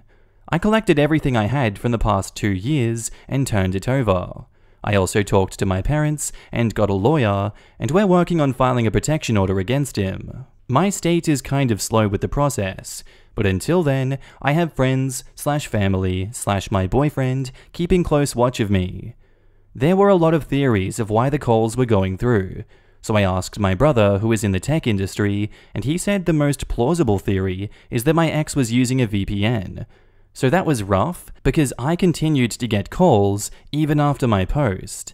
I ended up receiving 60+ calls. I got my number changed and only gave it to close friends and family. I told others that they could communicate with me through Snapchat and Instagram. I also cut contact with his mother. I don't blame her at all, but I got advice to do that as well. So I sent her a thank you message, and I blocked her on my old number. She doesn't know that I have a new one. People were also asking what she responded with. She got my ex's dad involved, and they handled it privately, but they never had much control over him, even when he was in middle and high school. I ended up switching jobs due to other reasons, and I let my bosses know his face and name and what protocol needs to happen if anyone sees him. I also informed my university and my apartment building. There is already security in both areas. I also happened to get a new car in June due to a bad accident that I had, so luckily he doesn't know my car either. Right now, I'm just trying to heal and get through this legal stuff, and then I'll be at peace of mind. I appreciate everyone for listening. It was heavy, and you all still did it. Thank you. I'm gonna try to sleep now. I haven't slept well recently, and I have surgery in 3 hours. So wish me luck, lol. I need it. Much love. And now in the comments, aww, I'm glad OP was able to get away from the harassment and has good footing and a great support network helping her get through this. Good luck, OP. And OP says, thank you so much, Angel. I have nothing but sympathy for OP. I had to have a protection order too, which was a permanent restraining order. It's tough to get in the States a full protective order. I had to be hurt several times recently for mine. I sure hope the judge will give her this. This crap can be terrifying. I was thinking today about how stupid it is that no one will do anything about dangerous people until they hurt or kill someone. Like, why does it have to come to that to do something about the situation? I've been watching I Survived a Crime on Netflix, and I'm baffled by the fact that the most dangerous ones, who severely injure people, seem to get short sentences or no jail time/probation, yet the ones that rob stores when nobody is hurt, but some companies' bottom line, they end up in jail for 5 to 10 years. Or the guy that stalked a girl and legit walked into her apartment and wouldn't leave, also had been in her apartment more when she was sleeping or not home, and he was released the next day since COVID was going on. Oh, and lives in the building next to her, and there was nothing that she could do since she was tied into a lease. She ended up staying with a friend for weeks, and I don't doubt that if she stayed there, he would have either assaulted her or killed her. The system is so screwed. It totally is. Here, you can break a lease in cases of domestic violence. I think it also covers when the tenant's safety is at risk, which I think should be more common. I'm glad you were safe and supported, OP. I remember reading your original post and being super creeped out by your ex's shenanigans. Hugs. And OP says, Oh, Angel, thank you. So many hugs. Jesus frickin' Christ. What the hell is this psycho after, anyway? Dude keeps contacting OP and being extra creepy. I hope that karma eventually bites him right on the nuts. I bet he's only doing it because he knows that it upsets her. If he desperately wanted to get in contact with her to tell her something or to get back together, he'd probably have immediately replied to the email. My theory is that this abuser lost his current relationship for whatever reason and then wanted to regain some kind of feeling of power and influence, so he decided to repeatedly call OP to get a reaction and to feel powerful again. OP said that there is an ongoing case, doesn't state if it's criminal or civil, against him, so it seems safe to assume that he's trying to intimidate her into dropping it. Am I the asshole for refusing to divorce my husband? I, 30 female, met my husband Dave, 32 male, when we were little. He's been my best friend since we were 10. We were raised in very conservative Christian families in the Bible Belt. We followed the script that was expected of us. Dated in high school, engaged in college, married after his graduation, and kids after I established a career. Kids are 5 and 3. We've been married 10 years. We separated, but stayed legally married 3.5 years ago because I finally admitted to myself and him that I am lesbian. I thought that I could fake it till I make it, but I just couldn't do it anymore. It was strained for a while, and we continued couples therapy. Ultimately, we both wanted to do the best for our kids. For us, that meant continuing to live together. He lives in the apartment above our detached garage because neither of us wanted to be single parents. Eventually, we both started dating other people, and I met my girlfriend Krista around 1.5 years ago. She knew that I had kids and an unconventional co-parenting arrangement up front, and I told her that I was still legally married after 6 months of dating. She had been fine with our living/co-parenting style prior to this, but was less than thrilled by my lack of official divorce. She asked if divorce was eventual, and I told her yes. Dave and I agreed that we would divorce when it no longer was mutually beneficial to remain married, i.e., a new potential spouse. The longer that Krista and I were together, the more that my being married bothered her. She feels remaining married symbolizes that I'm subconsciously clinging to my straight identity and is a barrier to moving on with my life, which I mildly disagree with, but I do understand. She does not want to get married, and had voiced the opinion that it was just a piece of paper, so I'm surprised it's become such a big deal. I agreed 4 months ago that I would bring it up with Dave, and set a timeline for divorce by the end of this year to make her happy. 2 months ago, Dave's company downsized his job, and a week later he found out his increasing fatigue and illness was aggressive leukemia. He's undergoing treatment that is estimated to be 10% effective in cases like his, and they told him to consider that this might be terminal. If the treatment fails, they've given him 6 months to 1 year. For Krista, this changes nothing. For me, divorcing Dave now would be unconscionable, and would make what is potentially his final months even harder than they have to be. Whether she likes it or not, he's the father of my children and my oldest friend. To force the issue while he's fighting for his life would be incredibly selfish and damaging to both him and our kids. She's telling me that not only am I regressing into denial about my sexuality by refusing to bring it up again, but also that I'm already a selfish asshole by leading her on, and that I want the best of both worlds by remaining married to a man while continuing to date a woman. And now in the comments, not the asshole. I am sorry that you're going through that. I understand what you wanted in the beginning, but now you're just looking after Dave. I understand where Krista is coming from.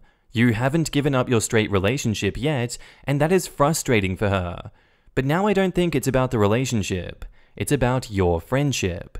I'm sure that others will disagree, but you are likely making Dave's life better at the probable end. I would hope that Krista would be able to understand what you are hoping to do in this scenario.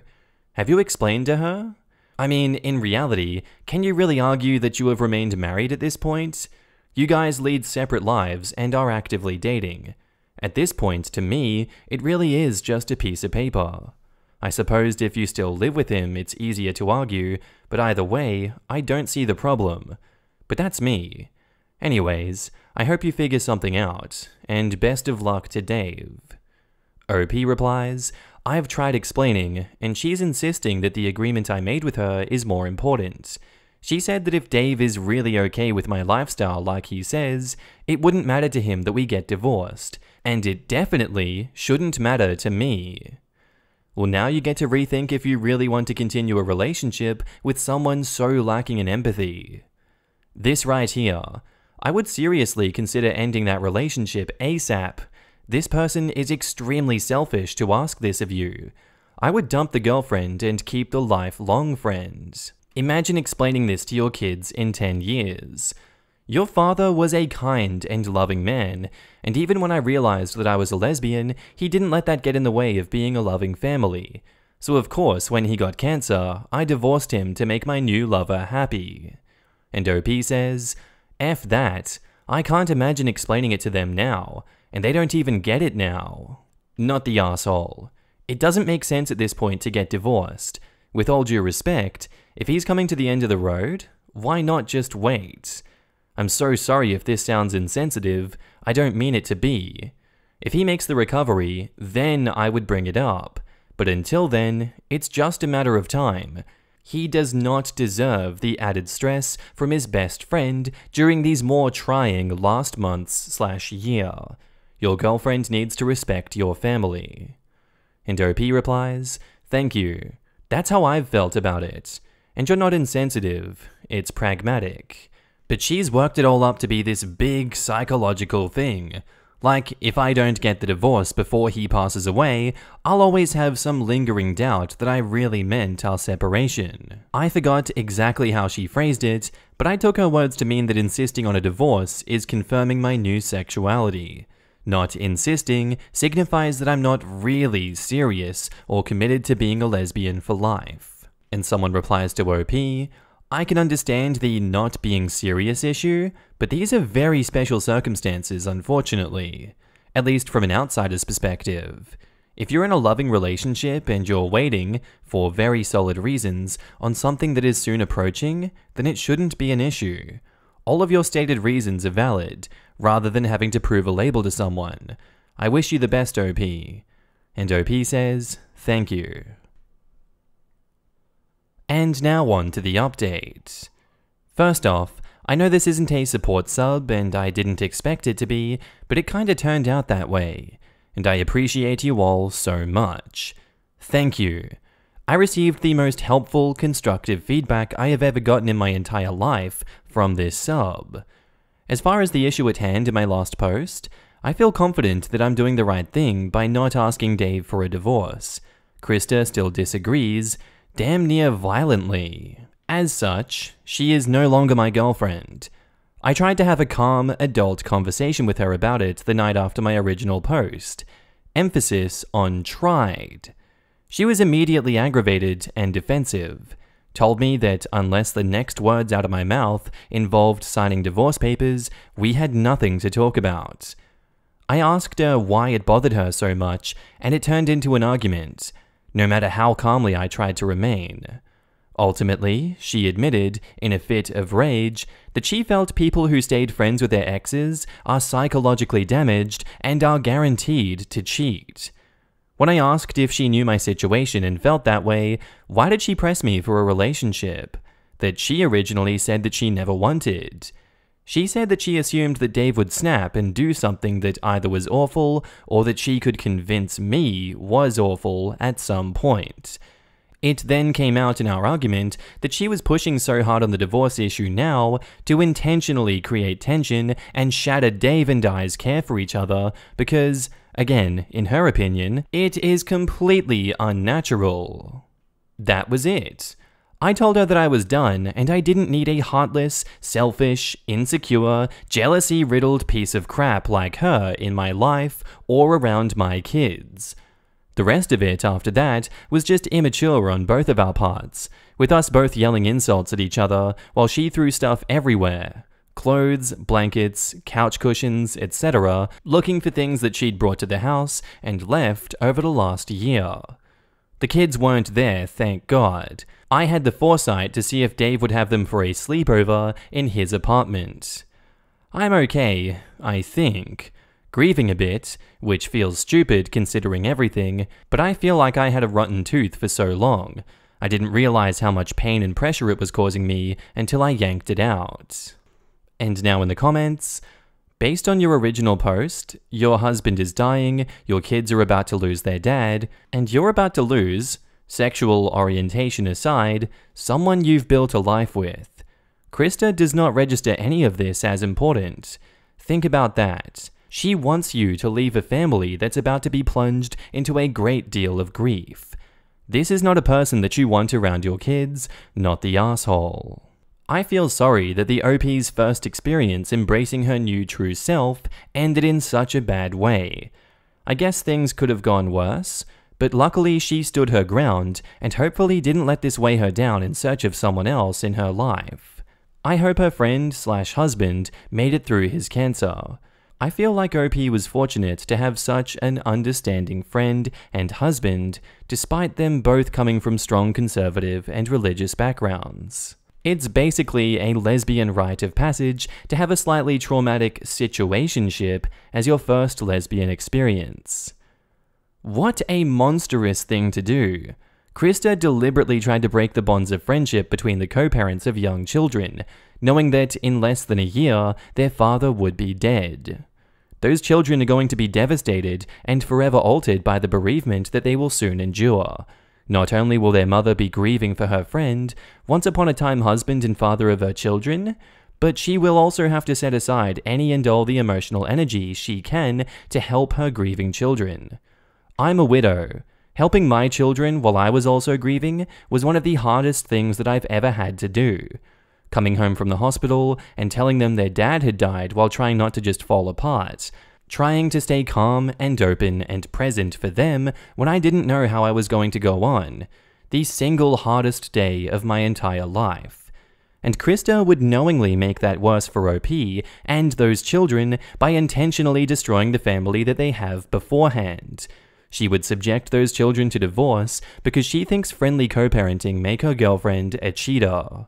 I can't fathom how cruel you'd have to be to intentionally attempt to destroy a family that is about to be devastated. Thank goodness OP found out Krista's true intentions before her plan worked. Our next post is titled, "Am I the asshole for getting a makeover to mess with my brother-in-law?" So I, 20 male, to put it bluntly, look like a girl. Definitely a flat-chested one, but still. I guess I'm just unlucky in the genetics department. Most people think I'm just a tomboy, but still. It gets a bit annoying that people think I'm a girl. I'm pretty comfortable with myself now, but I did used to get bullied a lot for it, and can be a bit sensitive about it. My sister's husband is always making jokes about it. I've told him to stop, but he never does since it's all just jokes. I've gotten sick of it, and I wanted to get him back instead of being my usual timid self not saying anything. I went out of my way to get some friends and my younger sister to give me a makeover a little before they were to come over. Basically, make me look as girly as possible. They did a pretty good job, and turns out if I'm all made up, I look a lot like a younger version of my older sister. When they came over, I made sure to act as girly as possible. He was visibly very uncomfortable, so I was definitely winning this one. They left very early, and I got a text from my sister calling me an asshole for making her husband uncomfortable. She told a few family friends, but most of them are on my side, but a few think that what I did was selfish and in asshole territory. Am I the asshole? Edit. F off to anyone using Reddit care resources to be bigots. No one likes you. And edit 2, I got a text from my sister that I'm a giant piece of crap and am ruining her marriage. I don't think I'll be seeing them anytime soon, but just in case, I'm going to try to have a proper conversation with my parents about everything and see if we can not have them in the house for a while. Since I only pay rent to live with them, I don't really get a say, but I hope that my parents can support me. OP has offered the following explanation for why they think they might be the asshole. My brother-in-law is always making fun of me for looking like a girl and a tomboy, so I got a makeover and made him uncomfortable. My sister and a few family members think that what I did was childish and I was an asshole. And now in the comments, not the asshole. It's just jokes, right? Or is brother-in-law so much of an asshole that only he gets to joke around? And OP says, that was my thought as well. If he's allowed to make jokes, why can't I? Not the asshole. And I don't get why it made him uncomfortable. Did he get a boner or something? Seriously though, like, why are they upset? OP says, I hope not. That's definitely not the kind of uncomfortable that I was going for. Well, then why was he so uncomfortable? What were you going for? You said you looked like a younger version of his wife, correct? Are you sure he didn't get a boner? And OP says, it's possible, lol. Yeah, me and my sister have always looked similar. We get the same looks from our mother. The makeup, outfit, and hair extensions just made it a lot more uncanny, like I was a younger clone of her or something. Nice prank. I think you made your brother-in-law question his own sexuality. Maybe he'll shut up now, and probably avoid you for a while. OP says, I hope he avoids me for a good while, or at least keeps his mouth shut. Just tell him to remember the ancient truth. Don't start none, won't be none. Such wisdom. And now on to the update. Thank you everyone for all the feedback, positivity, acceptance, and some laughs from the comments. It's been a wild few days. I had a sit down with my parents and had a big talk about my feelings. They agreed that my sister's husband wouldn't be welcome in the house anymore. The only reason they didn't do or say anything about it is because they thought that it didn't bother me and know that I'm a tough cookie. They apologized for that and said they would speak out more in the future if anything like this happens again. My older sister had been texting me a lot, calling me all sorts of names, saying I'm ruining her marriage. She also visited yesterday, and as soon as she came into the house, she started screaming at me and things got heated. So my parents also banned her from coming over until she can apologize for her behavior and letting her husband continue to make me uncomfortable. On a more positive note, I've been exploring myself a lot these couple of days with my twin sister. She told me not to call her my younger sister, but we are a day apart, so I'll always call her my younger sister. It's all in good fun. She helped me a lot with clothes and makeup, and even experimenting with what pronouns I like. I think I may be trans, but there's still a lot of exploring to do. I hope it's a worthwhile update for some of you. It's not exciting or drama-filled, but things are working out, and it's at least an exciting time for me, even with some of the negativity. I do have to say though, thank you so much, brother-in-law. I wouldn't have explored my identity without you. And edit, some people are taking the little sister comment a little too seriously. My sister is fine with it. She read the post long before being posted, and we had a giggle about it. My relationship with my twin sister is a lot more different than my relationship with my brother-in-law. Now in the comments, it's wild that she keeps saying that you're ruining her marriage. Like, clearly there is more happening behind closed doors. 'Cause getting uncomfortable one time doesn't ruin a marriage. OP replies, I'm not sure what's going on between them since, at the moment, I want nothing to do with my sister and brother-in-law. That's really for the best to avoid them, since clearly there is a whole can of worms happening at their house. OP replies, yup. I do hope that it works out for my sister, with or without her husband. I still do love her and want her in my life, but not the way that she is now. 30 years ago, when my dad left my mum, she told me it was because they found out that I, female, had a girlfriend. Now I know that it was and is because she is a controlling, narcissistic, gaslighting person. Sometimes people can't accept that they are the reason their relationships didn't work out. She married a bully who made inappropriate jokes about you being girly, and then was uncomfortable when you rolled with it and acted even more girly, and now this one interaction is ruining her marriage. Something tells me that there is more to that side of the story, but I'm glad your folks decided to stand up for you from now on. OP says, yup, I'm glad they heard me out and did something about it. Apparently they're quite sick of him too. Must have been a pretty crap marriage if what somebody else wears can ruin it. I mean, makes sense if the husband is more attracted to the sister's brother than to her. It's crazy how someone else can just change one's husband's sexuality. It could happen to anyone. Am I the asshole for feeding my dog table scraps from a dinner my boyfriend made for us? So I, 24 female, have been dating Jay, 28 male, for 4 months. He's handsome, smart, funny, well-educated, has an awesome job, and is a sweetheart. On Sunday, he had a whole day planned for us. We were going to walk a nature trail and then go back to his place for dinner that he was making. I was so excited because it was going to be the first time that I'd be at his house. Since we were hiking, he said I could bring my dog Shelby with us. He made us a roast and some vegetables for dinner. I finished my plate before Jay did, and I took it to the kitchen. There was still about half the roast left, and it was close to Shelby's dinner time, so I took half of the roast and some still raw vegetables from the fridge to put on a plate for Shelby. I was carrying the plate to the back door with Shelby to feed her outside, and Jay asked me what I was doing. I told him feeding Shelby. Jay said something like, "Well, that's not dog food." Jay knows that I mainly feed Shelby a raw diet. I opened the door to put the plate down for Shelby, and Jay got up, took the plate away from her, went to the kitchen, and came back with it wrapped up in tinfoil, and he told me to leave. His excuse was that he made dinner for me and him, not me, him, and my dog, and that I should have asked before I helped myself, since he would have used his leftovers. I did leave, but not before telling him that he made that meal for us, so I could do with some of it as I pleased, and he knew damn well how I fed Shelby. I tried talking to my friend about it later that night, but she said that Jay was right to be upset. But this friend has never really approved of how I treat my own dog, so I feel like she was probably a bit biased, and the wrong person to ask. Am I the asshole for just feeding my dog like I normally would? Clarification, she does not get restaurant food daily. I eat out maybe 4 times a month. If what I eat is dog safe or the restaurant makes food for the dogs on request, then I bring some home for her. Shelby's daily meals are a bit of brown rice, raw vegetables, and ground chicken hearts and beef livers. The hearts and livers are boiled just enough to kill bacteria, and that's all with the approval of Shelby's vet.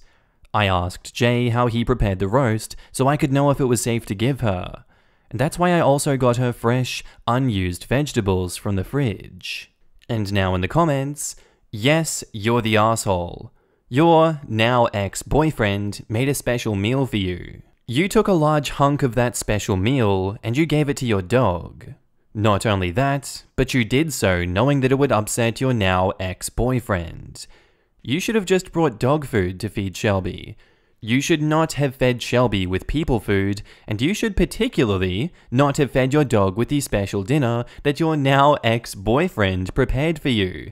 It is wholly irrelevant that Jay knows that you mainly feed Shelby a raw diet. I guess you haven't been grocery shopping lately. Roasts are expensive. Groceries in general are expensive. You didn't even bother to ask if he minded if you feed your dog.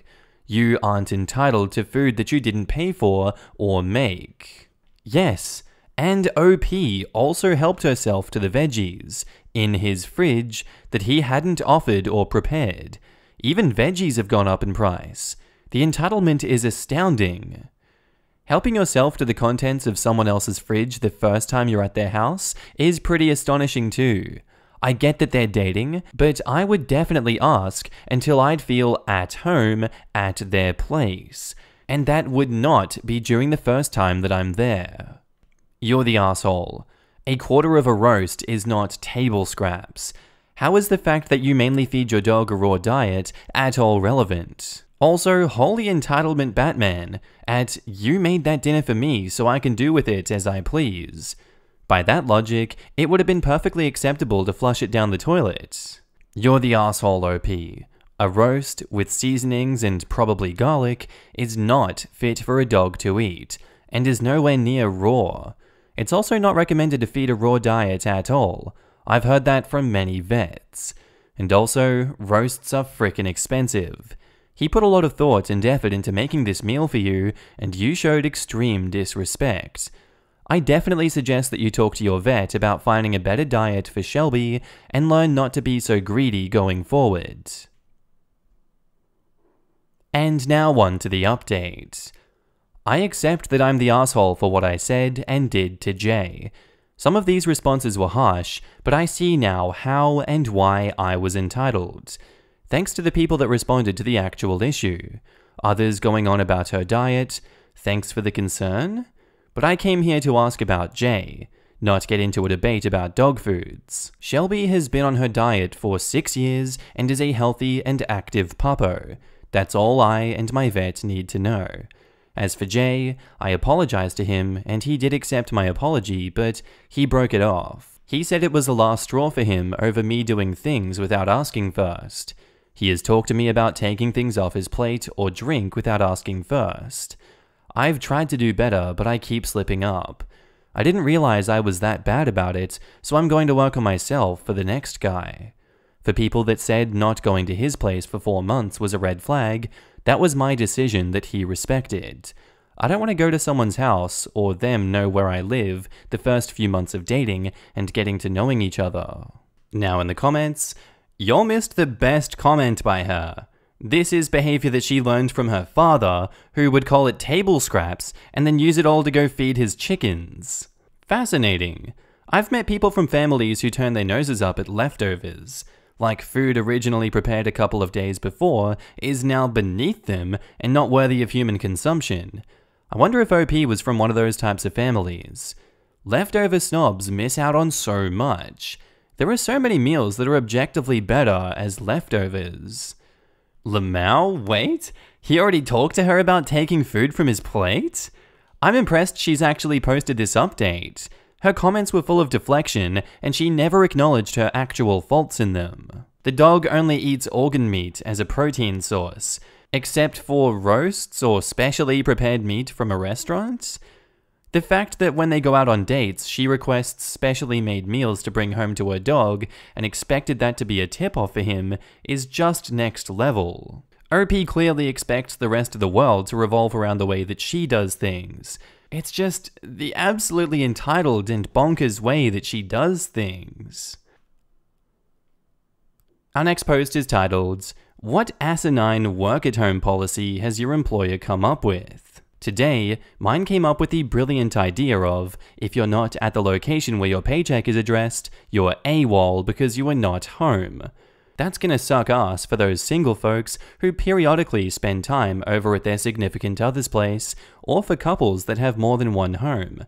I'm not really sure how they plan to enforce this, unless they're going to send the work-from-home police over to check your house to see if you're actually there when you're logged in. Now in the comments, after being sent home to work for over a year, our board prohibited work from home completely, even though we had a very productive year. Of course, they are okay if we work from home after hours or to deal with outages or system updates, but during normal working hours, we must be in the office. The funny thing is that we're not required to work after hours, so I guess I'll just stop and save all my updates and troubles for normal business hours while working at the office. Not allowed to work from home? Sets DND during on-call because answering the phone is work. No working from home, I need you in the office every day. Where is everyone else on the floor? They're working from home. Me, various curse words getting stopped by my filter. And now on to the update. You can't make this crap up. So a while back, I posted this thread about this stupid policy that my employer has enacted, where work from home means that you have to work at your HR registered street address. And now, in the words of Paul Harvey, it's time for the rest of the story. So today I found out why this policy was enacted. A few weeks ago, in a meeting with HR, the HR rep made a comment about the policy being enacted because people weren't working at their houses, but they were taking vacations, unapproved, and working while on vacation. Digging around a little with my friends high up in Central IT Admin, it seems that a senior administration official who never uses a computer was participating in a Zoom meeting. In the Zoom meeting, one of the participants was apparently at the beach participating in the meeting remotely. Except she wasn't. She had her Zoom background set to the tropic theme with the palm trees and ocean in the background. The moron thought that she was participating remotely from Aruba or some crap. He wanted to bring her into HR on disciplinary charges, but didn't know her name because Zoom has pretty pictures of you and he didn't get her name. Or maybe because she had edited her setup to just show her first name. Who knows? Based on that, the wheels start grinding where we need a new policy where everyone has to work at home when they work from home, or you're considered AWOL. When someone finally realized what happened and brought it to his attention, senior IT people got involved, which is how I ended up finding out about it.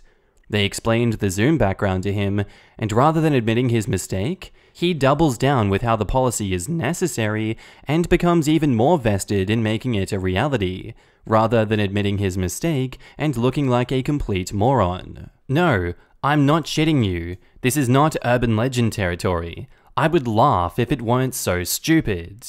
Edit. I'm wondering if I can use this new policy to my benefit when I am on call. If I can't work from anywhere other than my HR registered street address, or I'm considered AWOL, I guess this means that when I'm on call and not home, I do not have to answer my phone and emails, since I would technically not be working at home. Then again, dipshit administrator may decide that this means that you can't leave your house when you're on call. And now in the comments, obviously, make a background of your workstation at home, and then go to the beach and use it. I made a Zoom background of a video of me sitting in front of my computer looking interested and occasionally nodding. I did this too, for fun. You need very subtle movements and neutral expressions. The loop won't be long, so nodding will likely make you look like a bobblehead doll. Someone needs to use the outer space background and really blow this administrator's mind. Or the cat filter, but then they'd have to explain to the administrator that they are not a cat. One could argue that if you're on call and cannot leave your house, then you're in a wait to work scenario, and they would have to pay you for the full time that you're on call. Malicious compliance, constantly update your address with HR anytime you need to go somewhere in case you have to work while there, even if it's just for a weekend. Fire off an email with your update address information every single time. If they just shrug and accept it, escalate. Going to the movies, new address. Shopping, new address. Visiting your mum for a few hours on the other side of town, new address. Our next post is titled, "Am I the asshole for refusing to resign just because I'm a pole dancer?" I, 25 female, started a new job in a rather big company 3 months ago. I really enjoy the work I do, and I get along great with my colleagues. I'm also a pole dancer. Not the stripper type, although I don't see anything wrong with that. Our group can be booked for shows and we compete as well. It's a great workout. I should also mention that it's in no way sexual. Our website even states that we will not perform at bachelor parties or similar events. So a month ago, my boss sends out invitations for the company's Christmas dinner. It says that after dinner, there will be a surprise. I was bummed because I knew that my group was booked for a show, so I wouldn't be able to attend. I tell my boss this, and everything seems fine. So last Friday was the day of my show and the Christmas dinner. I get to the show, and as we go out on stage, I see that we're performing for my company. No big deal, I'm happy that I get to catch up with everyone after the show. So the performance is over, and everyone seemed to love it. I change and I go say hello to everyone. People tell me how much they enjoyed the show, and I thank them. And then my boss asks to speak in private. He is fuming and says that I'm fired, and he can't have tramps represent the company. I'm really taken aback because after all, he booked the show. He tells me it's unprofessional and that he's disgusted a smart woman with potential like me would lower herself to something like this. I'm planning on going to HR about this because I refuse to accept being fired. I think it's not justified because A, I'm good at what I do, and B, I never made a secret out of what I do in my free time. One quick Google search would have been enough to find me and my group.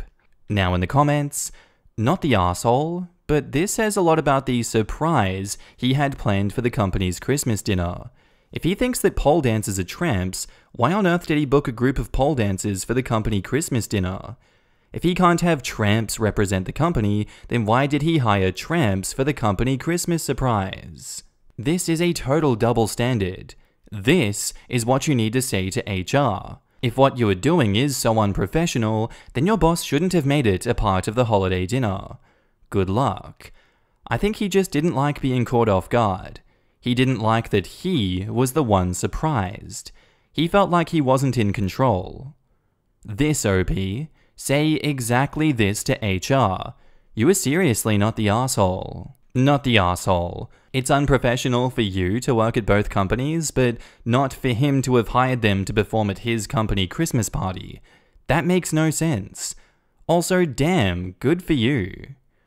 It's not unprofessional for someone to have two jobs unless they're in the same industries or otherwise in some kind of competition. It's not even clear that the dancing is a job in that sense. It could be more of a side gig. Oh, definitely. I was pointing out the hypocrisy of his statement that the side gig was unprofessional. Not the asshole. HR would probably love this. Can't really say that it's appropriate if he hired them, and make sure to mention that he called you a tramp. And now on to the update. So it's been a while since my original post, but some of you wanted an update, and here it comes. I went to speak to HR the Monday after the incident. However, it was almost Christmas, so I think they didn't really want to deal with the whole thing. I got to keep my job, but when I asked what they'd done about my boss, they said that a decision would take time. It was quite obvious that they just wanted to sweep it under the rug. That's how I started my Christmas break. I was sad, but then I became angry. So I scheduled a meeting with HR again and told them that I'd take legal action if they just let it slide. I guess that scared them a little because the next day, I received an official apology from my boss and 3 extra paid days off. I decided to accept this since I don't want to jeopardize my career with bad publicity. Still, I'm disappointed, and I decided to look for another job, which is going well. I have my second interview tomorrow. Now in the comments, amazing how the boss thinks this pole dancing is so bad, but he was the one who treated his employees to a pole dancing performance. It's not that he thinks it's bad, it's that he thinks it's beneath him and his employees. Pole dances are fine for him to enjoy, but not to work for him or be friends with. Pointing with the left hand while getting off with the right. She should have consulted her own attorney before going to HR. HR is not there for you. They are there for the company. She's lucky that it worked out as well as it did. As a person with a similar hobby as her, I feel the pain of people assuming it's sexual until they actually see you perform. So I'm just a little surprised the boss still thought that it was a sex act after the performance. I guess that says more about what he was staring at. Pole and aerial fitness is no joke. These men and women are strong. Yes, completely agree. I'm a stripper, and while a lot of the girls that I work with can do all the tricks that a pole dancer can do, the choreography is obviously different. Non-stripper pole dancing gives off more a Cirque du Soleil vibe. Also, people would be shocked to find out a lot of dancers do not spend a lot of time up on the pole while on stage. It's a whole different vibe. And that's where I'm going to end today's episode, guys. I do hope you enjoyed. If you did, let me know what you thought of it, and I'll see you in the next one. Bye.